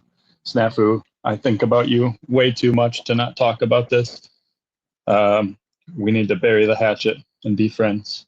I think we have way Amen. more in common than we have differences. Snafu, I'm sending you healing intentions, healing energy. You need love. That's what this really boils down Yeah. to, Snafu. You hurt people because you're hurt. You want to not feel hurt, and you can't not feel hurt because you're in the cycle of hatred right now. You never get the love back because you're always giving out hatred. So you're always going to feel hatred coming back to you. So you're never going to be happy. So you're always going to be hurting people. We need to break this cycle. I love you. I will drive to Arizona and walk over to that 93 Mustang or whatever the fuck it is you drive, and I will give you a hug. I will hold you tight. I will squeeze that big brown belly up against my face and love you like you need to be loved. Wow. Andrew, you're more of a man than me. I wouldn't go that far myself, but thank you for that sentiment. You're welcome. Who are you talking about? You talking about loving that guy still? Yeah, well, Snafu, not Pero, a different guy, another upset man. No, I'd serve him up to the lions. I would, and I would. Notice, guys, there has been a downplay. There has been a lull in El Pero's toxic live chat since we sent healing vibes to him. Maybe it is working. Really? He was displaying animal skin yesterday, Grumps. Can we get back on topic? Some displaying dead animal skins. JP. Yes, Grumps. Jack wants Can to we get get back on topic, everybody? Yeah. We're throwing the show off. Seriously. Yeah. What is the topic, by the way, Jack? I came in late and I think I missed it. The stream title is about finding space for goodness to grow, in line with the idea of creating space for the Holy Spirit to be with us, to move with us, and then also kind of a little different, some observations on the world about debt being what's dividing everyone and ways that we might be able to unite and change the world. Those are the things I like it. I'm all about those goals. I like to change the world in a positive way wherever I can, even if it's just in a little way where you barely make a change at all. You know what I mean? It's better than doing nothing or causing harm. Like me extending romantic hugs to Snafu. I put in the effort. I tried. It's going to be romantic. I thought it was just platonic. You've moved up a layer. Yeah, I was making moves. I was going for it. Okay. Just had a thing. It's going to be 31C in London again. Lovely. I can't wait. Lovely warm weather. Did you enjoy today's heat, Grumps? I guess you guys don't have any interest in the topics? Sorry. Yes, exactly. I expressed interest in it. I expressed interest in the topic. I do care about changing the world in a positive way. I don't know how I feel about making space for the Holy Spirit. I'm kind of neutral on that one. But as far as making changes in the world, I saw some stuff about like banking and stuff, and those I couldn't read it all. It was going too fast on the screen. But no, I appreciate that. I'm interested. I'm not trying to put you off, Jack. I genuinely do care about what you're spewing. Yeah. Well, these are the observations I found. And I mean, truly, I can present the case that every bit of addiction, every bit of poverty, a lot of the abuse in our communities, our homes, and our nation, and our world, it all ties back to this monetary system. All money in currency, it's been sold as debts.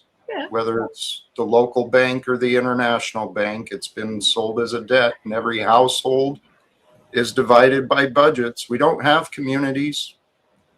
Yeah. We've got we're united by debt or the search for profit. Do you think lending money is negative? I don't really think it is. But Grumps, I mean, look, if people have more than another person and they offer what they have to that person, they're taking a risk, aren't they? And it's a risk that may help that other person, but also it's a risk that could come back to bite the lenders arse. I mean, if the person they lend to doesn't pay back the money, I mean, isn't it good that people lend money, Jack? Isn't that what helps others grow and develop? I mean, giving what you have to others, taking a risk, taking a gamble on them, and isn't it fair that people should be paid for the risk?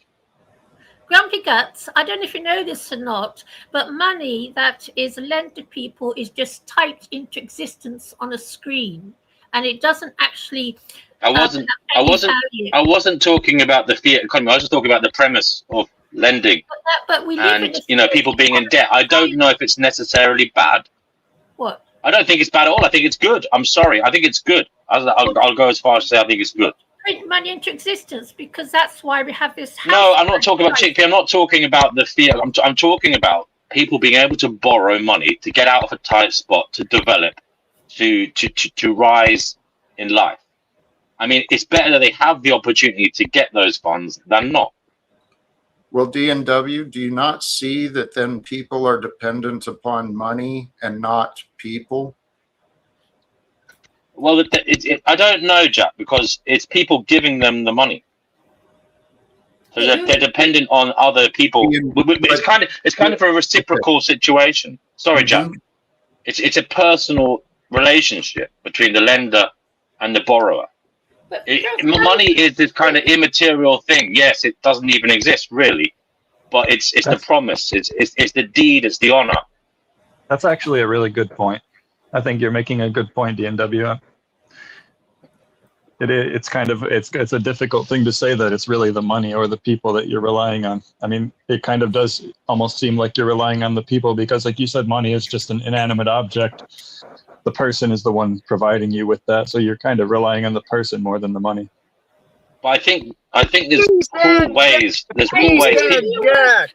Decent Jack. Jack, get these guys back on topic, Jack. We're talking about Jack Talcott and Jack Talcott's message here. Objective ethics was next, Imperious. His message. You missed it, Imperious. He brought something up, and we're specifically talking about the thing he pulled up. No, I know. You're talking about usury.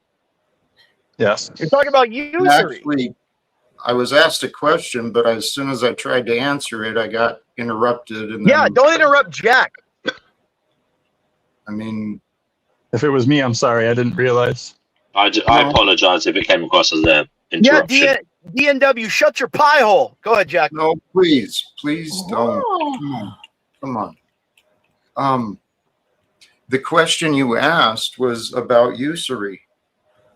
Are they taking a risk by extending a loan? Potentially. Should people profit off the suffering of others, right? Because if someone has to borrow, they're not in a great place. It means they're coming from a place of lack. And so we give all this power to the lender. And the lender is backed by the government, not the people. We've got a government conspiracy that it has sold freedom, and then we're buying a bunch of fucking lies. I hear what you're saying, chap. I hear what you're saying, mate. But in my view, this is complicated because I feel there should be a public safety net for some people who are in such dire situation where, you know, they are as bad as you're making out, that they're in such need. Those people can be catered for by the welfare state, okay? But in terms of other individuals who haven't got it so bad, I mean, I think it's fair. I mean, it's a trade, isn't it, Jack? And that's what we do. That's what we do all the time. We trade. What's the difference between lending money and lending your service? I mean, at the end of the day, it's dependent on the other person paying you for what you're giving them. DNW. Sorry. What's the difference between lending and sharing? Yes, but Jack, there are malactors in the game. No. This is the problem. There's a risk. There's risk. There's risk in a world where everyone's in competition for each other. I know, Jack. And in many ways, where the rich win and the poor fucking suffer. Yeah, there's risk. If we work together, though, I don't mean to get so excited. But isn't that what the welfare is for? Working together, we pay into that system to lift others up. No, bro. listen to me. Charity is not a government program that they take from you and redistribute. Charity is what somebody does by the goodness of their heart to want to help somebody else. It's So you not don't about believe saying, in. Yeah, but people don't. That's the problem. People Yeah, don't. that's Okay, and then exactly it. that's There's no incentive to take the risk. that's the whole point. Risk. But Yeah, again, so if they don't, then you need can I welfare. speak, Jack? Jesus, Jack, Yeah, can I speak? I'm sorry. Go ahead. You can't force people to be good people. You can't say, "Oh, I'm going to take your taxes and spend it how we want to because we believe this is good." That creates social unrest, and people that resent society become antagonistic, become removed from society because of anger. You have to give people freedom to live I out absolutely agree with you, Pierce. You can't force people to be good. I completely agree. That's why I think it's fair that we have this system of lending. But what is fair? And borrowing. What is fair, bro? If somebody's rich and they lend you like shekels out of their pocket that they don't need, and then they make double the amount of it, that's not fucking fair. I think there's a mismatch in where we're going. I'm not saying that we shouldn't qualify what is acceptable in terms of interest on loans. I think there should be zero. Interest should be zero. Right. Yeah, zero. That's in fact, and to add to what Jack was saying, just really quick, Jack, like your views on interest are completely biblical. Exodus and Leviticus both completely reject gaining interest on when you lend somebody money. It's forbidden. Andrew, It's a law. What about the fact that there is this thing called inflation? So when you lend money to somebody and it might take them 5 years to pay it back. If they paid you back the original amount, you'd actually have less money than you gave them. I think it should be based on inflation. Then. It should be based on inflation. Bro, guys, if inflation goes up, then you should have to pay back more than what you borrowed. Can you guys pay attention to Jack, please? He doesn't want to hear this bullshit, dude. I thought we were on topic. Like I feel like I don't think it's bullshit. I think it's an honest conversation. Yeah, I feel like we're right on topic. Like we're talking about. I'm literally affirming what Jack said. How is that possible, Jack? Jack, why are you not happy? Like I'm affirming what you just said. Dude, you just keep fucking talking. And Peter, shut your stupid ass up. I'm asking Jack a question. Dude, you don't get to fucking ask Jack a question. Imperious. Speak up. Please. Imperious. Well, DNW keeps steering the argument of why we shouldn't consider. He keeps defending the old ways, and I'm suggesting that. No, that's unfair, Jack. It's not fair? No, I'll tell you why that's unfair. I haven't defended it in totality. I'm just saying, like, I don't think there's anything wrong with borrowing and lending, but if it's in a fair way, okay? And I think that there are terrible systems in the world at the moment. Like in the UK, we have payday loans where they take advantage of poor people, single mothers, people in a difficult spot, and they charge them extortionate amounts just to receive like a few £100s. They might have to pay back £1,000 to £1,000. So no, I don't think it's a simple thing. I just think that it's not all bad. In fact, I think it's good if it's done properly. Jack, you don't know again. Okay, Jack. So far, I haven't heard the discussion of how can this properly be done. I just hear the reason why we should continue. It can't be done. The interest because of the risk. It can't be done. It's human nature to want to take advantage of people, and unless you control that human nature, all usury is wrong. The Catholic Church. The Roman Catholic Church removed itself from usury and allowed Jewish people to be bankers back in the 1100s because we can't lend to people. It's against our laws. Lending to people, all that does is it created an imbalance of power between people. Jack, what's your take on the unfair distribution? That's not true. It provides liquidity. It provides liquidity in the market and it gives people opportunities they wouldn't have had otherwise. It's actually what causes social mobility. Upward mobility. Jack, can I ask you something? I don't know if you know this, but in the UK, 90% of the land is out of bounds for the proletariat. So people like myself are not even allowed to stand on it. And what's your take on that? Because I can't see how there can be a fair society if none of us have so much as 1 square inch of land to work with. How can there be any fairness? It's not possible, in my opinion. I agree with Chickpea. No, I tell you what, guys. Before we kick it, we can ask Jack his solution. If you think, Jack, sharing is the answer, how do we share and make it a sensible and sustainable system? That's the question. We're slaves, okay?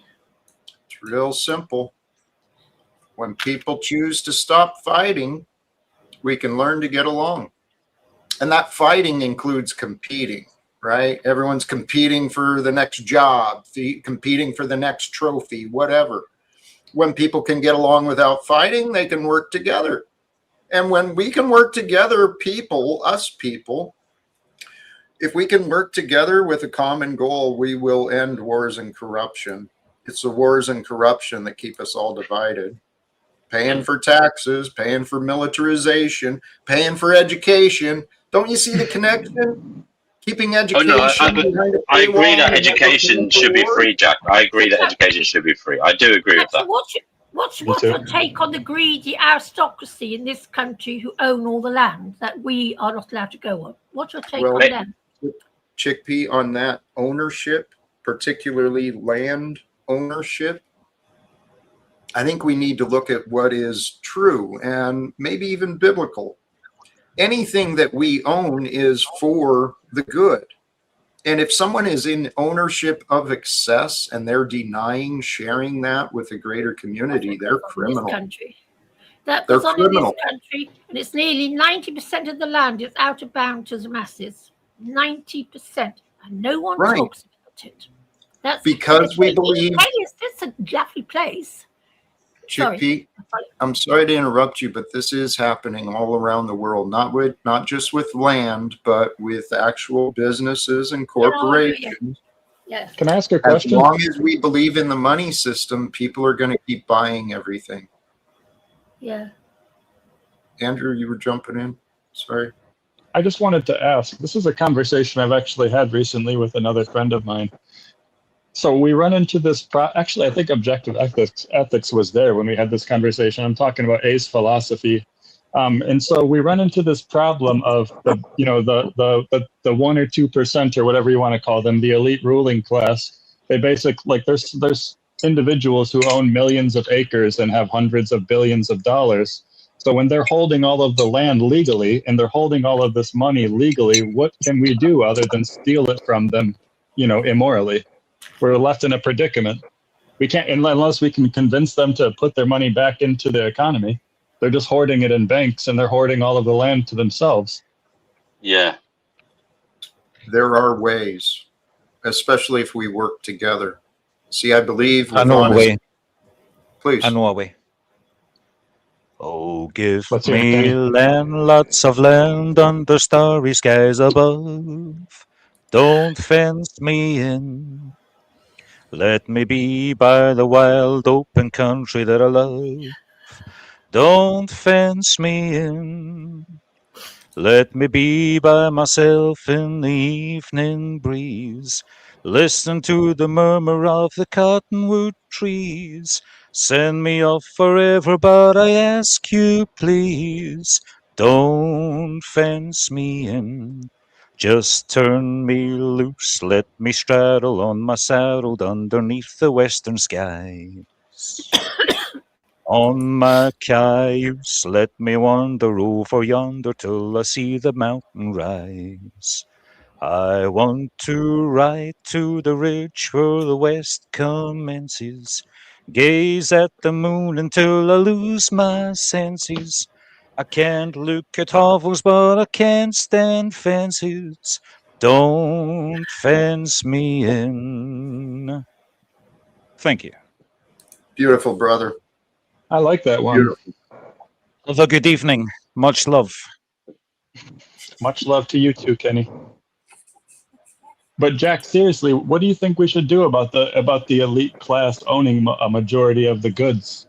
Like, what can we really do other than just kill them and take it? I don't mean that literally. Like, there's other options. I just mean like by force. Like, they don't want to give it up. We obviously have to take it from them if we want it. I believe proper education. is the answer for all things. And truly, what I'm suggesting is perfectly in line with the teachings of Jesus. I'm pretty sure this is God's will, that mankind stop enabling liars. When we stop enabling liars, we'll figure out that we don't need these wars. We don't need the prisons. We don't need the militaries. We don't need the banking. You're We right, could I Jack. think the problem with that is that You're the right, people Jack. that are the people enabling him don't realize that he's a liar. That's the issue. Exactly They're that, being lured Jack. in This by is the problem, propaganda. Jack. Jack, if a liar knows more than you do, how the hell are you going to know he's lying? And this is the biggest issue. If someone is highly intelligent, has access to more knowledge than you do, you won't be able to know they're lying. So it's kind of, unfortunately, Jack, although what you say is right, morally speaking, practically speaking, it's damn near impossible to stop someone who's a deceiver. It's just, unfortunately, Jack, it's also part of game theory and dare I say, human nature, unfortunately. Well, there's many people who have been studying and understand human nature. I mean, and what I'm hoping to do is just discuss with the people who are responsible for administering the direction of this nation. There's evidence, and if you follow the links, there's a clear connection between the economic political systems we have and the widespread trauma that so many people are carrying. We've got an economic system that literally sustains itself by trauma. That's evil. And something that I hear objective ethics. Oh, please, yes, objective ethics. Welcome. I'd love to hear from you too. Well, I appreciate everything you guys are doing. I just want to make it clear for the record that I have self-respect, and because I have self-respect, I refuse to be on a panel with somebody like Imperius who says we should be essaying immigrants and murdering children. The crazy shit that he says is just over the top, and I get that he's probably saying a lot of that stuff just to get a reaction out of people, but he got a reaction out of me, and I won't be a part of that. As far as what you guys are talking about with the there's a big difference between usury and lending.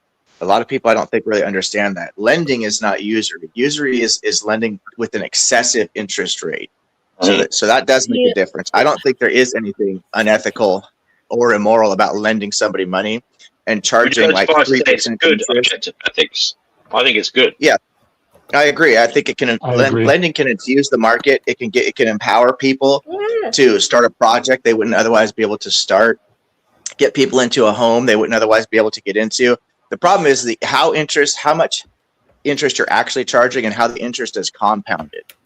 So that's what really comes down to, because even at 5% interest is perfectly reasonable. But if you're compounding it annually or something crazy like that, as opposed to just on Jack, in some ways. The other issue I would say, Jack, look, if we're going to be, sorry, objective ethics.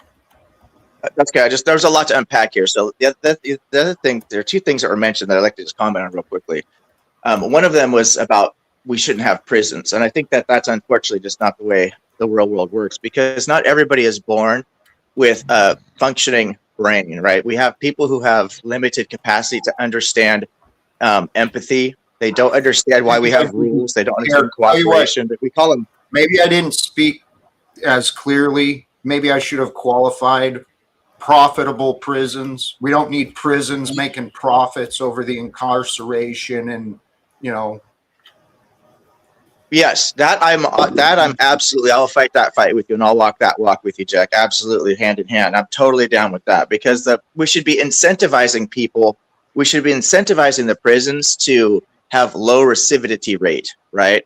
So if people are reoffending, then obviously the system isn't rehabilitating them very well. So we should be incentivizing the lowest rehabilitation systems, not the highest, right? And so in America, we have, I think it's 80% recidivism within 5 years, 80%. Now, any other business model, we would consider that a massive failure, right? And so how are we allowing the prison systems, in America to function? Because they're incentivized to not work. Yeah, go ahead.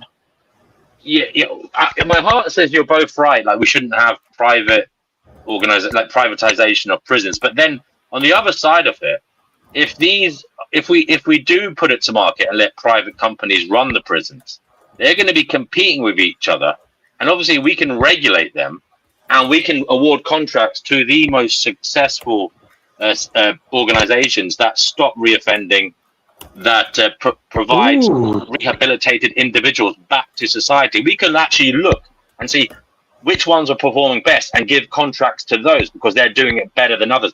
I feel that if we left it to public money, it might become, unfortunately, an unfortunate situation where there is this stalemate and things just rot and decay because there's no incentive. There's no competitive incentive. I'm sorry. I don't like it, Jack, but I don't, unfortunately, at this stage of our existence, competition is good. Well, I feel like we're introducing a false dichotomy there, and I feel like we're also introducing something that is dysfunctional when I try to put it both together. So if it's a private situation, then these private companies, private industries are incentivized to fill beds. Factually, right? They're incentivized to put people in those beds, in those cells. So now if we say, well, we want you to be really good at making sure you don't have any repeat customers, that doesn't make sense in a business model. I see what you're saying because it might lead to less custom for them. Yeah. So it would be hard to regulate. Right. Yeah. We all know as business owners and even as customers, I'm sure if you guys haven't owned your own business, you still are aware that repeat business is paramount to most successful business models, right? That's why we have what we call design fallibility. So they actually design. I could come back on that and say, look, it could be that the prisons. It might be about repeat offenders. There'll always be, perhaps, I don't know if there'll always be. There will always be incoming prisoners, but it's about whether they repeat and repeat the repeat offending. Maybe these organizations could get rewarded for not having repeat offenders. Maybe if we looked at the statistics year on year, we might be able to tell like 12% of prisoners are repeat offenders. If these organizations have that percentage dropped, they get rewarded financially. So maybe we can allow them to compete on that basis, and that might help the system if we gave them rewards, financial incentives. I think we should also remember. There will be to a certain degree always going to be criminals, but I think that if we do a better job with education and if we are building a more functional and equitable society, right, and a healthier society, that number of criminals could be significantly reduced because most criminals are criminals because they feel like they lack something, right? They're lacking something in their life. Some criminals are criminals because they have a mental block. They just don't understand the difference between right and wrong. But that doesn't apply to most criminals. Most criminals are criminals because they feel like they lack something.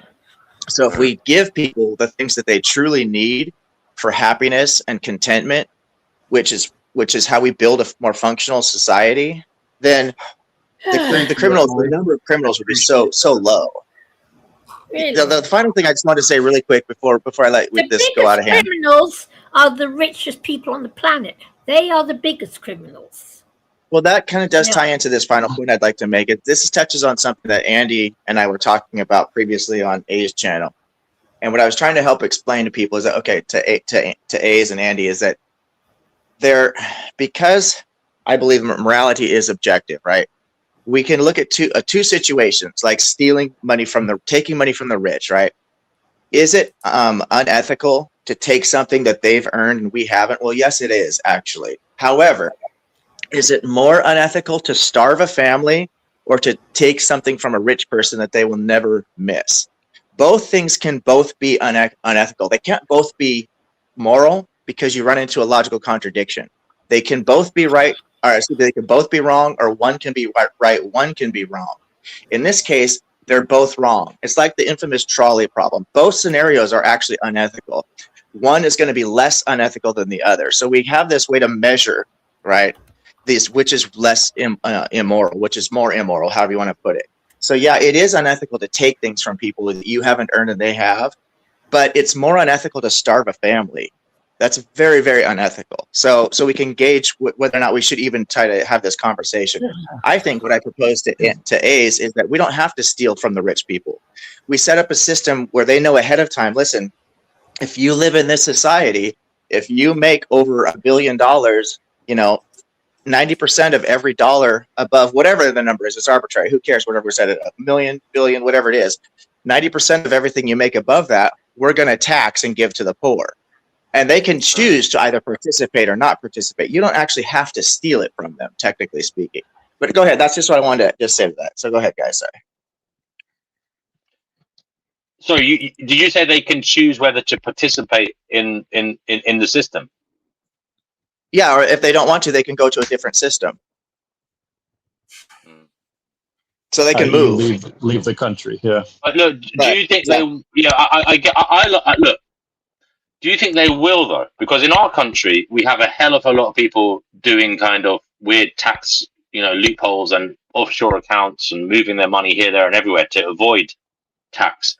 They don't seem to have this social conscience that, I think that you're appealing to. I think that's because we haven't. I think that there's a lack of education in general. And I think that's how we fix the world's problem is through education, helping people to understand how they can actually live their best life. And we know that people love to have that ego filled. So if we incentivized people, tapped into their ego to say, you are the greatest donor. It's because of you that this children's hospital is flourishing and doing so, blah, blah, blah, whatever it is. You know what I mean? There are ways to take advantage of people's ego if that's what's necessary, right? To tap into it to get the results that you want. It is a type of coercion. And I think the better system is to simply, through education, help them to understand. As I've said, you guys have heard me say many times, I live my best life if my neighbor is living their best life, right? If my neighbor has everything they need to eat, they are not likely to come over and steal my food. If my neighbor has housing, food, shelter, everything, they're less likely to come take shit from me.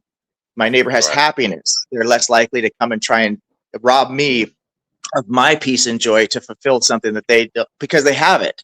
Right? Like I said, most people take shit from other people because they feel like they're lacking something. If my neighbor is lacking in nothing, he has no motivation to take anything from me. So give them some kind of social validation. I mean, I think it's a good option. And you already said that not everyone will opt into it. And I think that, unfortunately, in our country also, there's a lot of these kind of clandestine, reclusive, ultra rich people who we never see, never hear from, but they have extreme wealth. And they actually actively avoid publicity. So I don't know how we deal with those individuals. Jack, what's wrong? I've been patient. Again, you guys are free to talk about your ideas. It's not online with mine. I think it's time to start wrapping up the conversations, please. I've had this up for quite a while. I don't know if you guys aren't seeing the screen. I just wanted to ask really quick. I did see that message. I was about to speak up for you before you did that, but you seemed like you were upset before you typed that though. And I feel like we were all talking about your topic. You know what I mean? Like I feel like we were literally trying to come up with solutions for what you asked for. And you get upset. Jack, I think Objective Ethics did a good job there. He came up with a way of incentivizing extremely rich people to give away. But Jack, I mean, that is sharing. You talked about sharing. He's actually showing how we could do that, practically speaking. There's only one way to become rich, and that's to exploit the work of another individual. There's no other way. So the fact that a businessman is twittering about generosity is shit, because you do not become rich unless you exploit another human being. It's sad, brutal reality.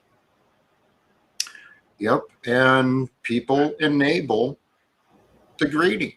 And until we unite to change that, it's just going to continue the way it is. I mean, I did agree with what Objective Ethics said. It comes to education, and exactly what I've been saying, when more people start to live with authenticity, with goodness, actually following the way of Jesus, whether you don't have to be religious, but that example of goodness, more people living righteously, will confront the greedy, will overcome the cruelty.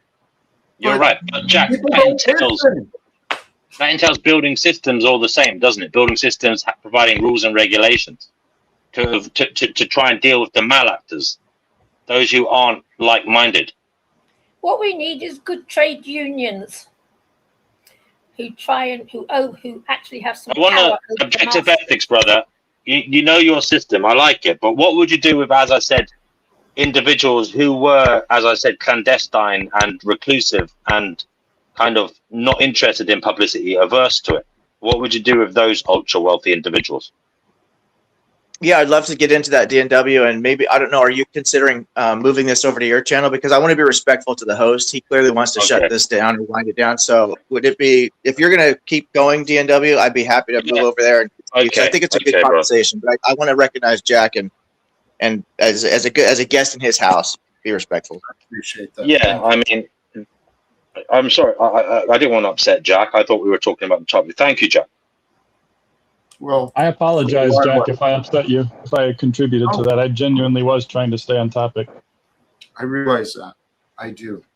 And I don't disagree with a lot of the things I said, but you're not seeing what I'm seeing. And maybe sometime we'll get more into it. And it's just not today. It's all right. Well, Jackie, I would be very curious if you could just in a nutshell tell us what we're missing in this last few minutes. I don't know if you're talking about just in general the way the whole day has gone, because I've only been around for about 15 minutes. But if there's something here specifically that was said in the last 15 minutes that's not in line with what you're thinking, because other than the fact that I refuse to include any religious connotations because I don't buy into that stuff, and I think that religions are just borrowing from a secular humanist view anyway. But other than that, I think that it seemed like this is in line with what I'm getting. Like DNW is saying, isn't this in line with what you were wanting? Isn't this part of your, how is it different? Because I think it would be helpful to see where we're diverting from your goals. Well, Jack, if you want to come over to my channel afterwards, you're welcome to as well. If you want to just chill out a bit, and because Jack, I'm on your side, brother. And as I said to you, brother, obviously people can have good intentions like you. We can have a mass of people with great intentions, okay? But the problem is the malactors, the people who don't agree with us, the people who have ruthless Machiavellian tendencies that don't take into account others or actively go against them. How are we going to build a system that counters that, And if you want us to be a sharing species, okay, how do we build a system that causes that and prevents unfairness? Because we can have these ideas and sentiments, and they are correct, but we need to build a system around them, and that's the real problem. Well, what I suggest is when the truth is not hidden, when we don't have these people, someone brought it up earlier, you got these people in the know, people in positions of authority, and they use just a little truth and they're creating these huge lies. Well, if we take that power away, so the secrets and liars aren't protected and the liars stop getting rewarded, we'll have peace on earth. I mean, we'll be able to have honest, I actually believe sincerely we could leapfrog from where we are today into a moneyless society where the basics of life were definitely provided to everybody and where we actually had free markets. It's a possibility if we're willing to share with one another, but as long as we want to keep getting profits and making sure that we're paid back and the debts are held. I mean, I know many reject religion, but the whole teachings of Christ about forgiveness. Somebody in chat was talking about, they were kind of complaining about, I don't remember who it was at this point, it was a while ago, but they were complaining about wanting to take money from the rich and to give it to basically people that aren't willing to work or something along those lines. And I think that maybe they have it in their mind that we're talking about like homeless drug addicts or something, but like the people, when I imagine struggling, I'm talking about like single moms that are working 50, 60 hours a week and still don't have enough money to put their kids through college. I'm talking about trying to drive my car down the fucking road and blowing a tire out because the road commission doesn't have enough money to fix the potholes. I'm talking about people that are extremely interested in bettering themselves and gaining a college education that literally just have no chance at affording it. And this is all due to people hoarding 90% of our wealth in their bank accounts. I agree. And it really is. I think if we unite together, we can agree. That's not a good way for us to maintain our society. I mean, it was said long ago, we can have either a democracy or we can have the majority of wealth in the hands of a few. We don't have democracy. We don't have freedom. We've got a pay-to-play system. I think it's time to change the rules, guys. I really, really do. I'm with you. I agree. I think it has been this whole time. I completely agree. About the rules. So how do we do sentiment. It? Sorry, what was that? I said we're on the same page about your sentiments, and you're also saying we have to change the rules. And that's what I've been kind of arguing. So we have to look at the rules and the regulate. What system are we going to develop? And Jack, you're talking about sharing and all of this. Now, you are right. I mean, that is the utopia, that we live in this place where people have their needs met. But unfortunately, as it stands, Mother Nature, I believe, has pitted us in this kind of arena where we are in competition with each other, you know, for limited resources. And by that, I mean energy at the moment, Jack. You know, we need energy to progress, to live. And we just haven't. Well, look, we can go into this on another show. At the moment, we're not putting enough energy. Sorry, we're not putting enough energy into developing, you know, renewable, maybe even free energy for the masses, and that would free up a lot of the problems, and that would create a world where, you know, people aren't so desperately in competition with each other because they're getting some of their needs. They're getting a major portion of their needs met, and that would free up people to be, I believe, more considerate of others because they won't be so, as I said, desperate. Exactly. By providing more basic needs, we can also support people's education. People are a lot more willing to learn new things when they feel safe, when they're not just focused on how am I going to keep the lights on, how am I going to feed the kids, right? Mm-hmm. That's what I'm getting at, exactly. I apologize for my frustration, for sharing it. I do love you guys, and we are all on the same page. There's a great group of people here. How do we do it, though? I mean, so many people have lost hope and faith, and they believe that we can't do anything. I'm of the mindset, if we don't do something, it's going to get worse. Well, I think our only options are to, you know, push for legislation that forces them to give up some of the money, or resort to violence. Those are literally our only two options. I'm not advocating for violence. I'm happy to go the legislation route, but I wonder how we achieve, you know, getting that sorted, because the people with the power are paying off, you know, the people that are voting on this stuff to make sure that doesn't happen. And they have millions and billions of dollars. Like if you're faced with a bunch of people that want to, you know, they want you to vote to give up the money back to the poor or whatever, and then you have, you know, another guy behind the scenes offering you $20 million to vote the other direction, it's a pretty tough choice. And that's kind of what's happening. It can be a tough choice, and it is what's happening. I mean, it makes sense. If you're in an economic competition, you're going to buy the people that are going to protect you. And that's what these corporations and different interest groups are doing. So how do you do this? The way I see it, honestly, is there's people behind the scenes pulling the strings, right? I don't have Congress there, but there's strings being pulled on a lot of these people. So let's confront the people publicly, so we know that, and so they know hey, we see that you guys are failing.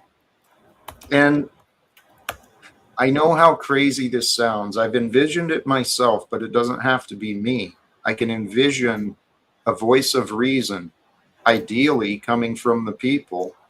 And all we need is just a couple of people on the inside to help that conversation happen. And then if we can have a public conversation with the men and women in the United States Congress and in the White House about what it means to be a leader, what it means to be American, what it means to be human and free, right? We can remind those people who they work for. They work for the people, and our government only has the power that the people allow it to have. I suggest let's reclaim our power, not just in America. This is biblical. If we find a way to reclaim this world and bring peace to the world, it's in the name and the ways of Jesus, as far as I can tell.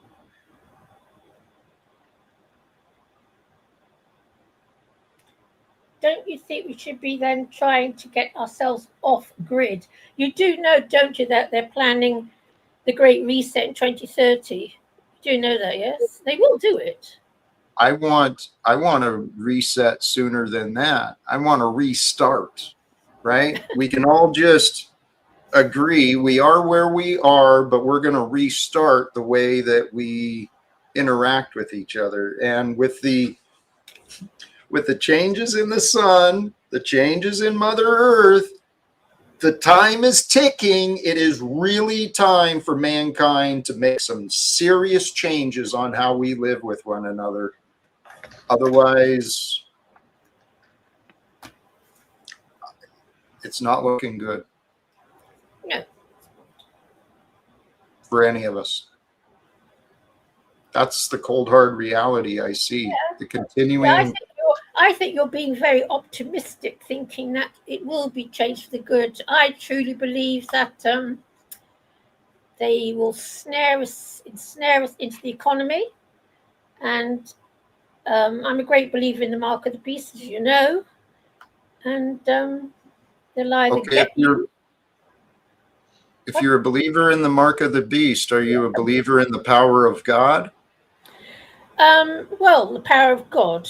I mean, the power of God. I don't know which God you're talking about. Are you talking about the God of this earth, this realm, or are you talking about the true God from another dimension? If you talk about God that lets your cats be cats, Chickpea. What? If you're talking about Jehovah, well, I think he's an asshole anyway. But I believe what it says in Revelation, and for some obscure reason I believe it. And I think the time is coming where we should be trying to get off grid and trying to find a way of living where we don't need to be chipped. But in order to do that, you need a ton of land in order to grow things on. Because if you don't own 1 square inch of land, you can't grow anything. So you have to go to the supermarket. You have no choice. Okay, so let's find a different choice, right? Because you already mentioned, the land is being bought up. So let's not count on that as the answer, is breaking away and going off grid. I know there's a lot of people doing that, but if you don't already have the land, exactly, like you said, that's what I'm saying. You know, it's I don't know. I mean, if you're living in a flat, and I'm not. Yes. Okay, but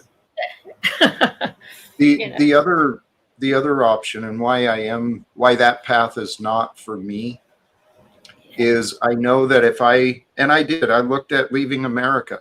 I looked at going to Costa Rica or some foreign land where I could just be off grid. But the reality is, always in my conscience would be the knowing that the government is still continuing to oppress and destroy the lives of others. Yes, well, I think. Yeah, I think I personally think the future's very bleak, but then I'm a grumpy, miserable little pessimist. So, well, and Chickpea, I'm inviting you. If you allow me, I'll help you change your mind. I'm a pessimist. I'll help you find more positivity. I promise you. I've never met anyone as pessimistic as me. I'm the most awful pessimist. I think it's Have you great met- if you've got a ton of land. You might just survive what's coming. But if you're living in a block of flats like me, I don't stand a chance. And I know it. I know it. Maybe you should be so pessimistic, Chippy, that you should realize your pessimism is of no use. Well, pessimism is useless. Yes, I know. Oh. It's a totally useless way to be. I know. I do know that. Please. I wish I You know was what? optimistic. I wish it. I totally forgot this came in from Personhood Over Dogma. Thank you very much. I saw that. Emily's talking about, he's talking about young people in Israel standing up to the Israeli defense and rejecting a shitload of money to go fight against the Palestinians and taking a year and a half in prison. And they're receiving this punishment for burning their draft cards. These are absolute heroes standing in the face of tyranny. So brave. You know what? That is beautiful. That it really is. People refuse to serve in the Israeli army. Because there's a genocide and you don't enlist into an army that's committing a genocide.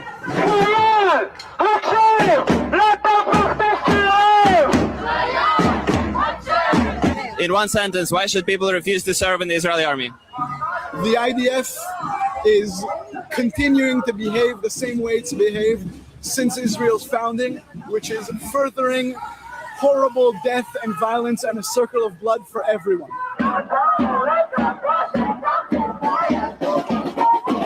Because the Jewish state that's trying to present me wanna exterminate the people of Gaza. We can't be silent. Never again is now for everyone.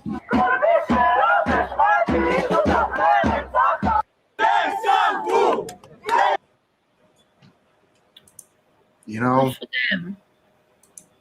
God bless them. You know, it seems I saw signs like that back in the 70s in America. Right?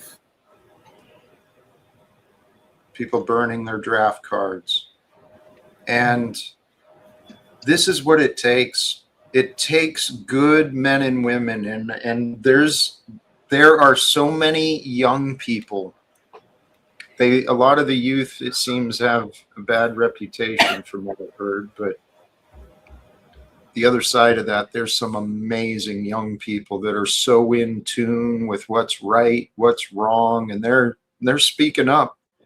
They know if they don't speak up, even though they're risking their futures while they're young, they know if they don't, that the future's not going to look very good for them.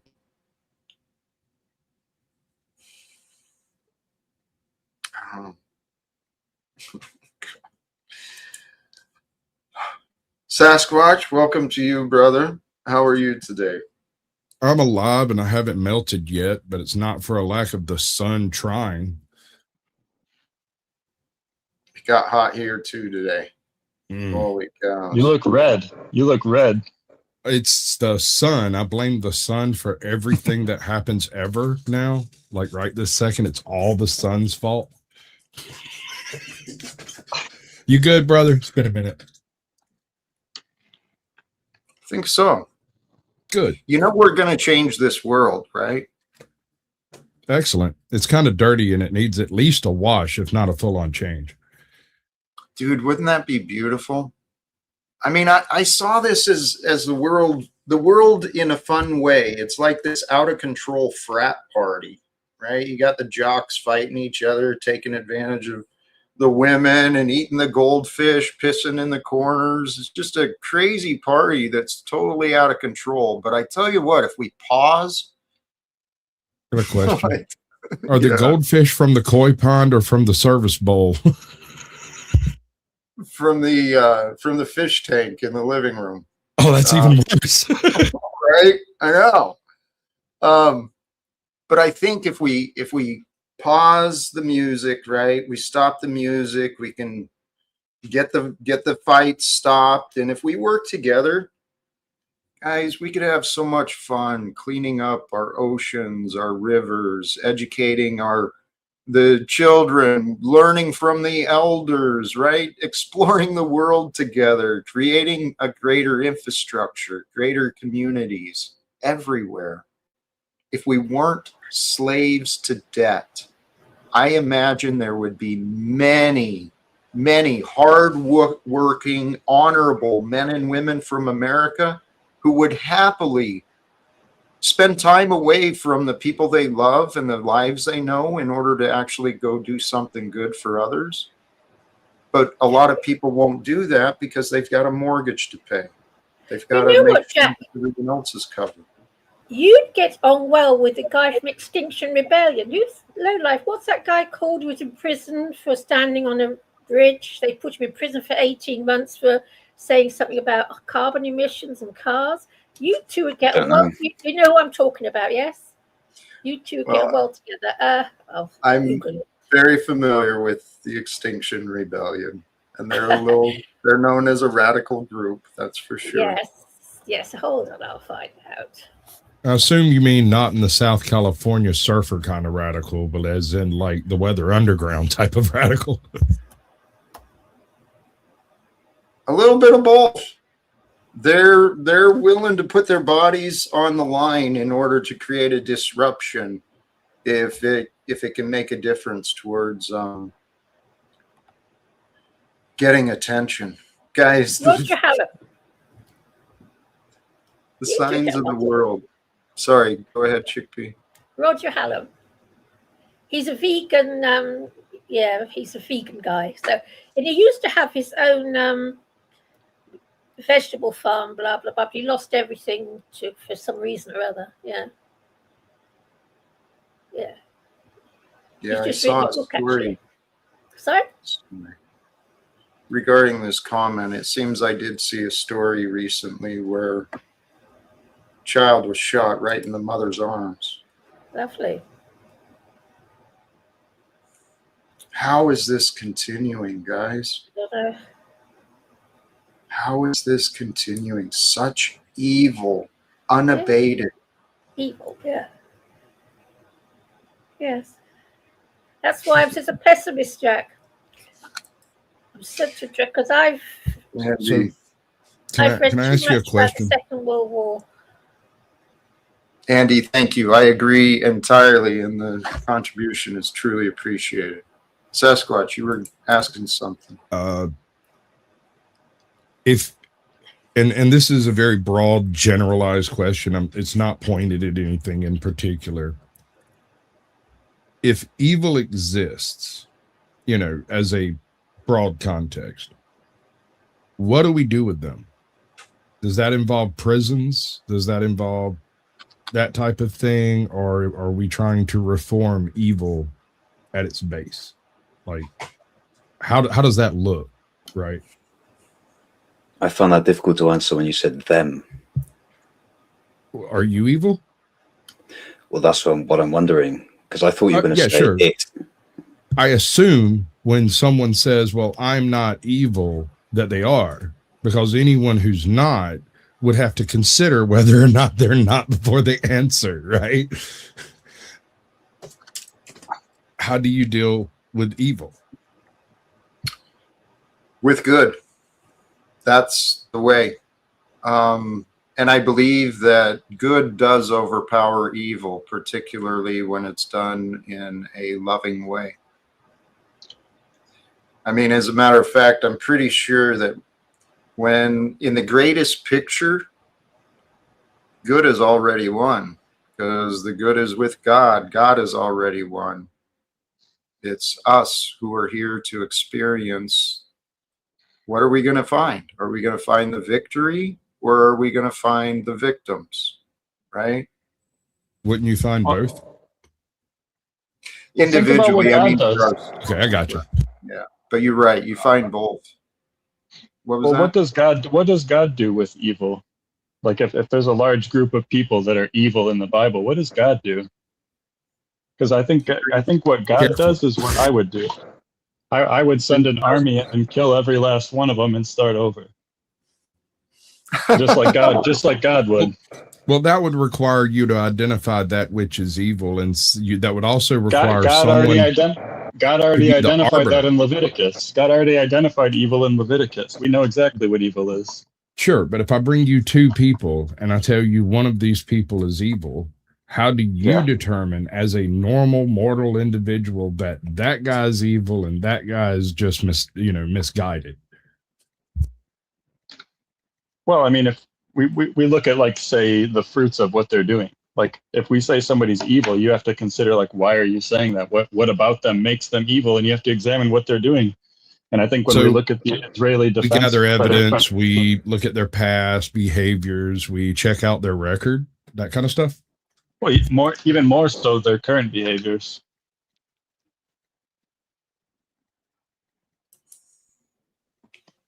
So, like, the Israeli Defense Federation right now, moving through the streets, killing innocent people, I don't feel like they deserve a second chance. I feel like we should just move in and kill all of them. Well, I've actually, I didn't look closely to confirm it, but I saw some sort of statistics about suicide rates rising from those soldiers. And that doesn't surprise me at all. The American service members deal with that. What's that? I was just going to say that's an unfortunate reality. You know, when you take out an evil army, is that some of them are good. When you think of the book of Genesis, when Abraham was talking to God, and God was going to, destroy the city of Sodom and Gomorrah because of their wickedness, and Abraham's, he says basically, would you still destroy the city if there were 50 good people in the city? And God's like, no, I'll spare the city for 50. And then he's like, what about 40? What about 30? What about 20? And the point is that it does, the number does get whittled down, but the point is that it can be low enough to where there are still good people getting killed, and it's still for the greater good. And that's just an unfortunate reality. You can't have a perfect situation where you go wipe out an army, but also avoid killing every good person. You can't stop and talk to these people and ask if they're good people. You have to look at what the army as a whole is doing and decide what you're going to do with the army as a whole. You can't take it case by case. There's just too many people. Well, yeah, the militaristic situation, I agree with you to a point.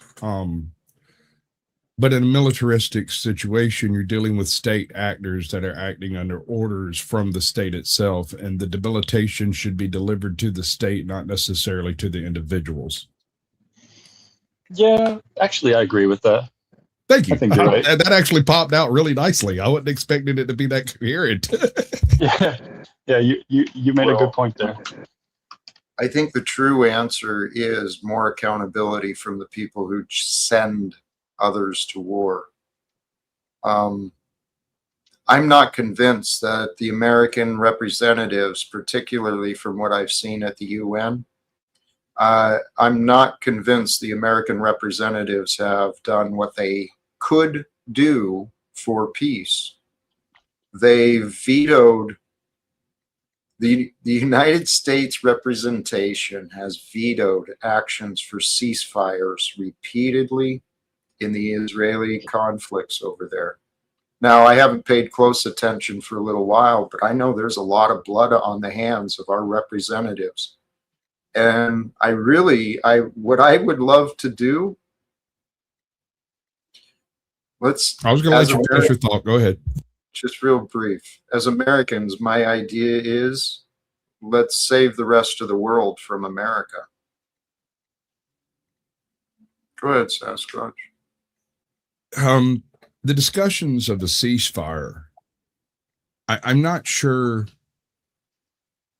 how serious to take any discussions involving a ceasefire in that case, because neither side are interested in not fighting at all, right? They've been throwing rocks at each other for 5,000 years until someone invented a better way to throw a rock, and then they used that, right? So I don't know if an exterior negotiation of ceasefire between two separate countries are actually going to have any effect when at least one of these countries is operating with both a surface state level government and then a secondary shadow cabinet of less than desirable individuals. If I'm trying not to step on too many toes, if you get what I'm saying. And this is on both sides of that fence, right? You've got the dark actors over there with the Hamas and all of that, and you've got the dark actors over here in the IDF and all of that. How do you do a ceasefire between two countries that have effective, or two land spaces that have effectively been at war for what, 7,000 years? I don't know what would that look like for it to actually stick? Number one, we stop giving ammo and weapons to the bully. America can stop funding the Israeli aggression.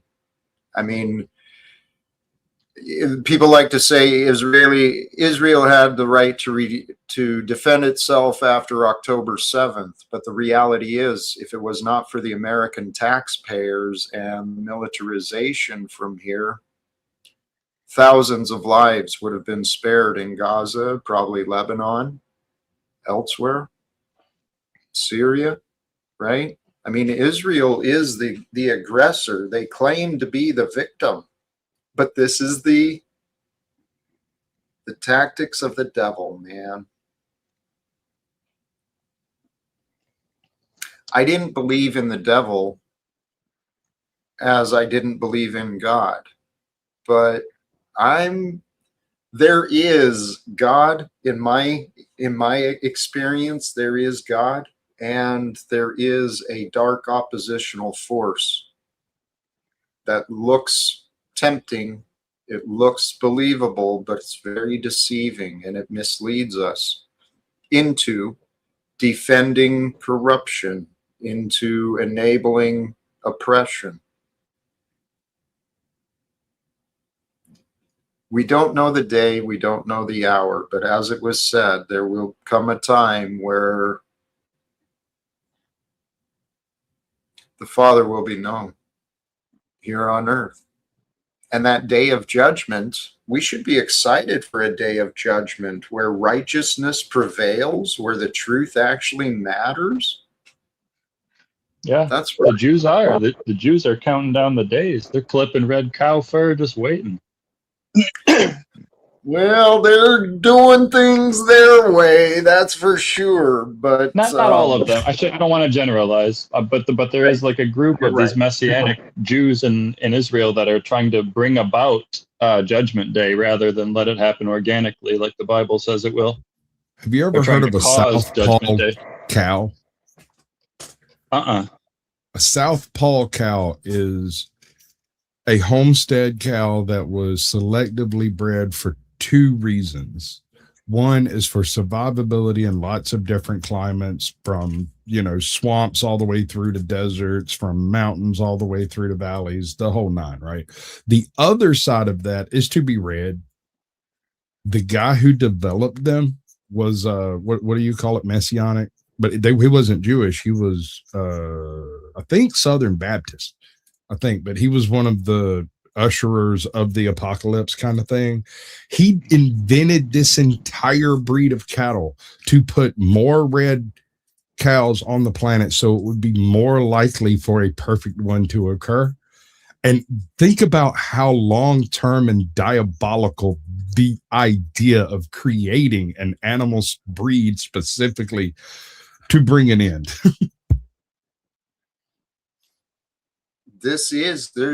There's so many kind of extreme interpretations of these ideas, right? These fanatics.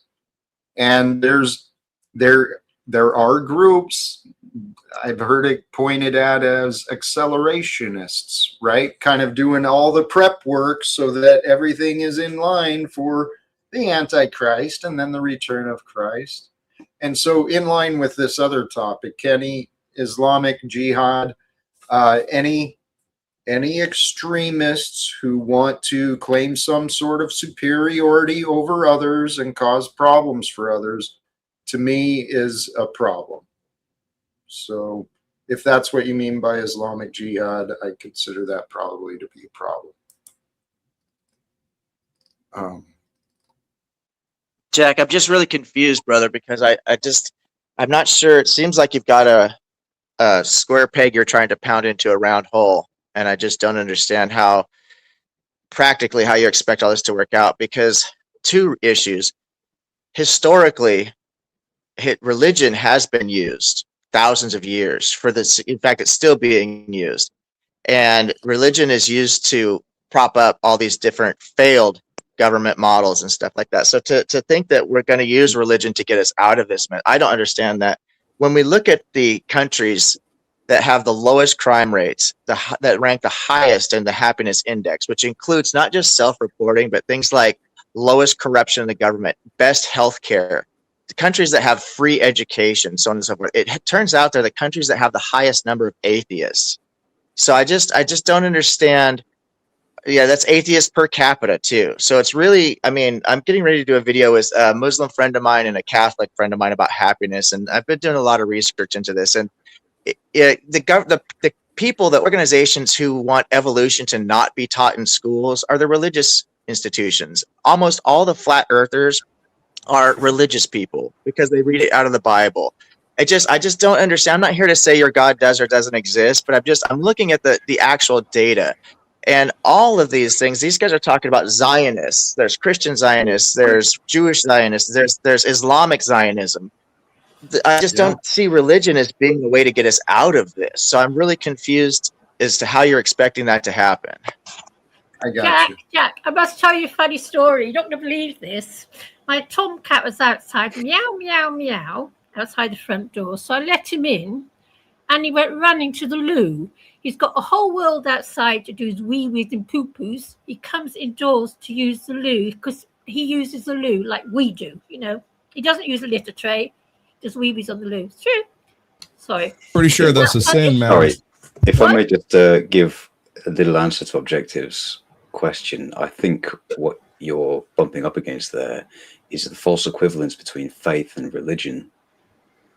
I think both religion and science lack faith.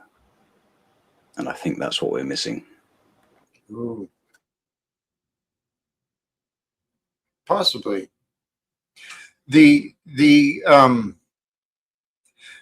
My use of Jesus or the word God, it does bring maybe an unnecessary hiccup into it for some people. And then for other people, I think it helps them see it a little better. I'm not talking so much about religion. I'm talking about maybe the values, the true values of what's intended, not the punishment, not the strict rules, other than love your neighbor. Love life is what I interpret love God as.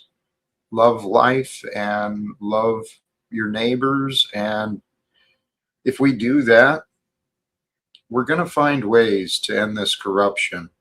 We're going to bring peace to the world. It's just a matter of, are we willing to stop fighting?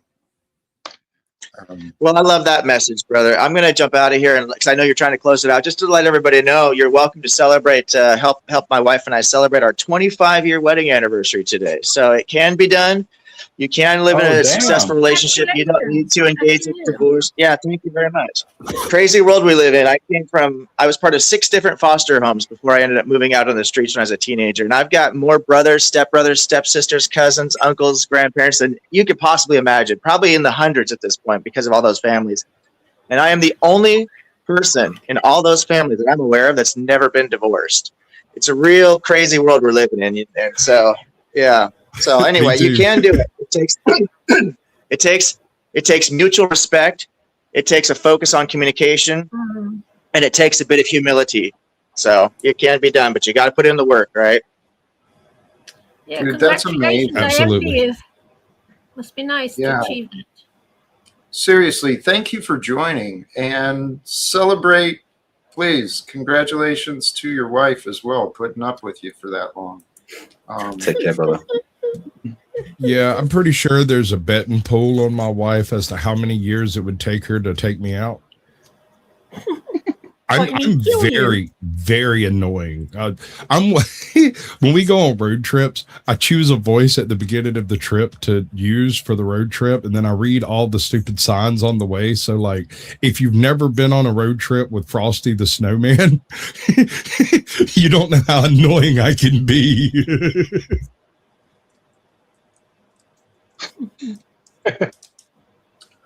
Oh shit.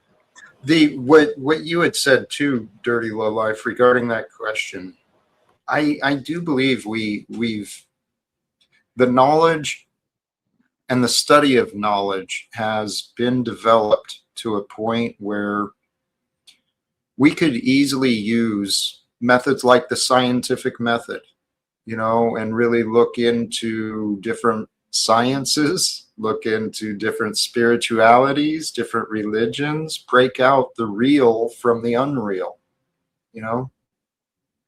cut away some of the orthodox that's just tradition and it's been lost from meaning. I agree. It's the reunification of the polar. The only little pushback I'd give on that is that I think our modern interpretation of the scientific method is the reverse of how the human works. The human creates a conclusion and then works backwards. We say that again. We use inclusion and work backwards. We make a conclusion. The scientific method goes through the process of getting to a conclusion, and the human doesn't work that way around. Sometimes, we sort of start with an assumption, and that's your classic cognitive bias. Oh, I was just going to say that's such a disease when people do that, though. It's so harmful to truth. Yes. What's worse is once they have their conclusion, which is before they do their research, they are no longer communicating. It's just noises, right? Because they're waiting for you to say something that concurs with their previous conclusion. And if you don't, then you're just uninformed, when in reality, it's them that's uninformed because they haven't bothered to do any of the research between point A and point D. Amen. It happens. Communication, man. We all do it, but do we do it very well? That's the question. We do here. You know what? For the most part, many of you do. I'm not good at communication. I really do try, though. I have issues talking to people. I have trouble keeping my thoughts together. I have trouble focusing. So I'm genuinely not a good communicator, but I do my best. Had you not said that, I don't know that I would have ever made that claim about you, because I find your communication to be very clear. You appear to be paying attention, and you're usually well reasoned. Interesting. Thanks, I appreciate that. Well, I find that interesting. We all have these things about us, Maybe at one point it was real, and for me, I was always so shy. I was always afraid of speaking up because I was afraid of getting made fun of. I ain't afraid of that shit no more. Clearly, I'm not afraid of getting made fun of anymore, man. Holy cows. That's good, though. You know what I mean? You faced the fear until the fear was gone. That's what it's all about. I don't know if it was entirely my choice, though, man. I just had to deal with it. Luckily, I've had the inspiration, face those fears and get rid of it. But I do honestly, I've grown into a great faith in God by one consistent pattern. I'm able to find peace in my heart, in my day, even when I don't know the answers, even when I don't like the answers. I can find peace in my heart, and that tells me I'm okay. And if I'm okay, I give that credit to a higher power, because God knows I can't take care of myself. And it's like no one out there in the world realizes that none of us actually care for ourselves. It all involves social contracts with one another. You know, everything we do in a modern society is built upon other people's things and stuffs and doings. And I mean, you got to square the circle on that. I mean, what do you owe the past when it comes down to it?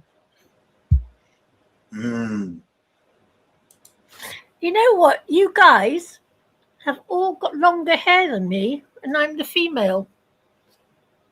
I don't. Don't assume my gender, madam.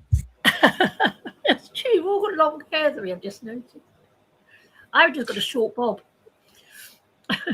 Hey, friends, we are nearing 3 hours. 2 hours, I started feeling that wick burning down already. So I want to appreciate all of his hair. That's good.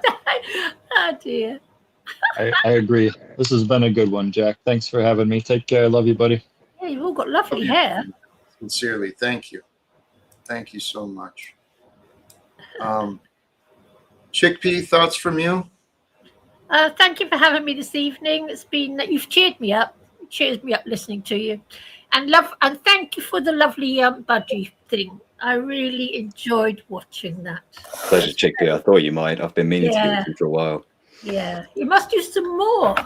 Yes, I've been meaning to. They are camera shy. The Native Americans, when they first came across cameras, they said that they didn't want to have their pictures taken because they thought their soul was being sucked out. And I'm pretty sure my budgies have the same impression. My dog feels the same way. I have a 130-pound Mastiff over here who flips out anytime anything resembling a camera comes out. My budgies will be in full song. Toy candy cameras. When my kids came in with them, he snatched it out of their hand, ran away, and broke it, dropped it on the ground, and then went to sleep. I don't know how he knows what a camera is or any of that, but he does not like anything held like a camera, like a phone or anything like that pointed at him. That. I'm terrified of cameras. My budgies can be in full song, and I can start filming them from across the room, and they just shut up and look at me. Ah, they are gorgeous, though. They don't like it. Yeah, they're such gorgeous babies. I thank you, Jack. Sorry I hadn't been around. It's been super busy on this side of the continent over here, and I mean, I haven't really been around anywhere but for a few minutes at a time here and there when I get it. So, no much sweat. love. Don't let the man get you down. You know they're gonna try. Amen. I appreciate you, brother. Thank you sincerely for swinging through. And yeah, folks, if you will, hit the like on your way out. I'm gonna drop you, Chickpea. Final words from you, please. Yeah, thank you for having me this evening, and after you cheered me up because I was in a terrible mood. Dreadful. You know what? Thank you for allowing your mood to change, and I love it when you're having fun. So thank you for joining us again, Chickpea. Okay, thank you all. Good I can't believe it's nearly Thursday. Can you believe it's nearly Thursday, you two? I can't believe we're halfway through the year. It's shocking. Whoops. Sorry, Chickpea. Yes, we're halfway through the year. Holy cows. Brother, please.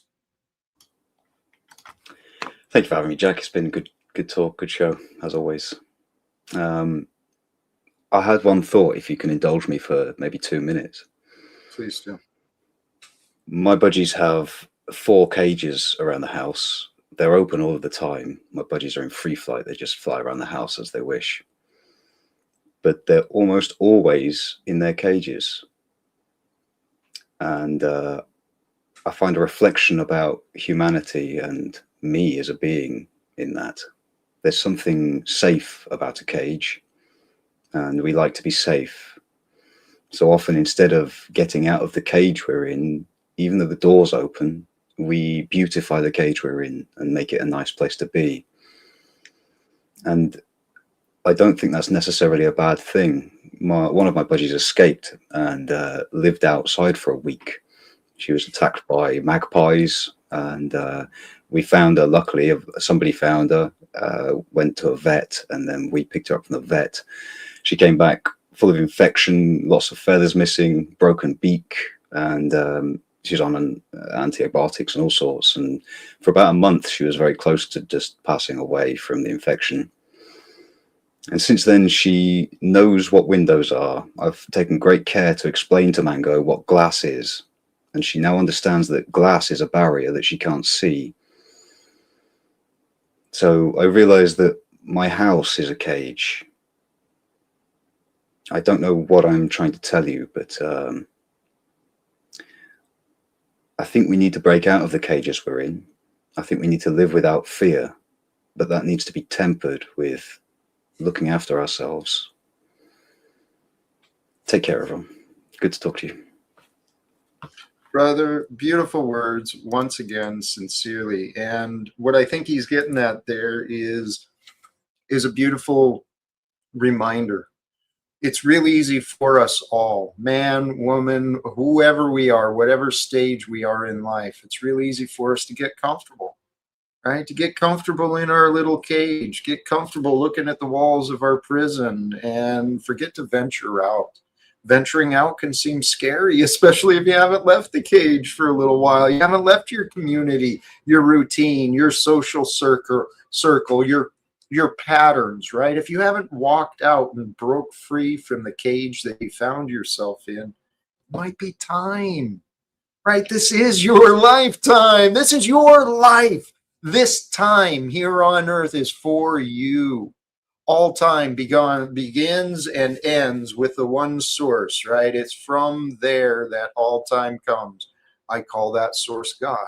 All time is God's time, but today was given to you. It's been given to you. And if we're lucky, tomorrow will be given to us too. So if we're going to fly the cage, let's do so with courage. Let's do so with compassion, knowing that our legs might feel a little shaky, our voice might tremble a little bit when we speak, right? When we break out of that cage and we start flying away. If we move with courage, we move with compassion.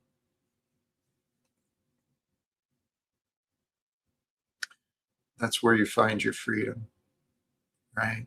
That's where you find the new comfort zone, the new perspective, the new views, the new discovery. Brothers and sisters, we talked about all sorts of things. In the end, the reminder, find space for your goodness to grow. Find space with you for goodness to grow with you, for you, through you, to live by the Holy Spirit. First of all, you got to trust that there is a spirit of holiness that's within you and with you, and you've just got to create space for that holiness to move through you. That's my theory, at least. That's the way I'm explaining it. That's the way I'm practicing it. And I'm going to wrap it up here, brothers and sisters, to all of you, the guests, the viewers, the supporters, the critics.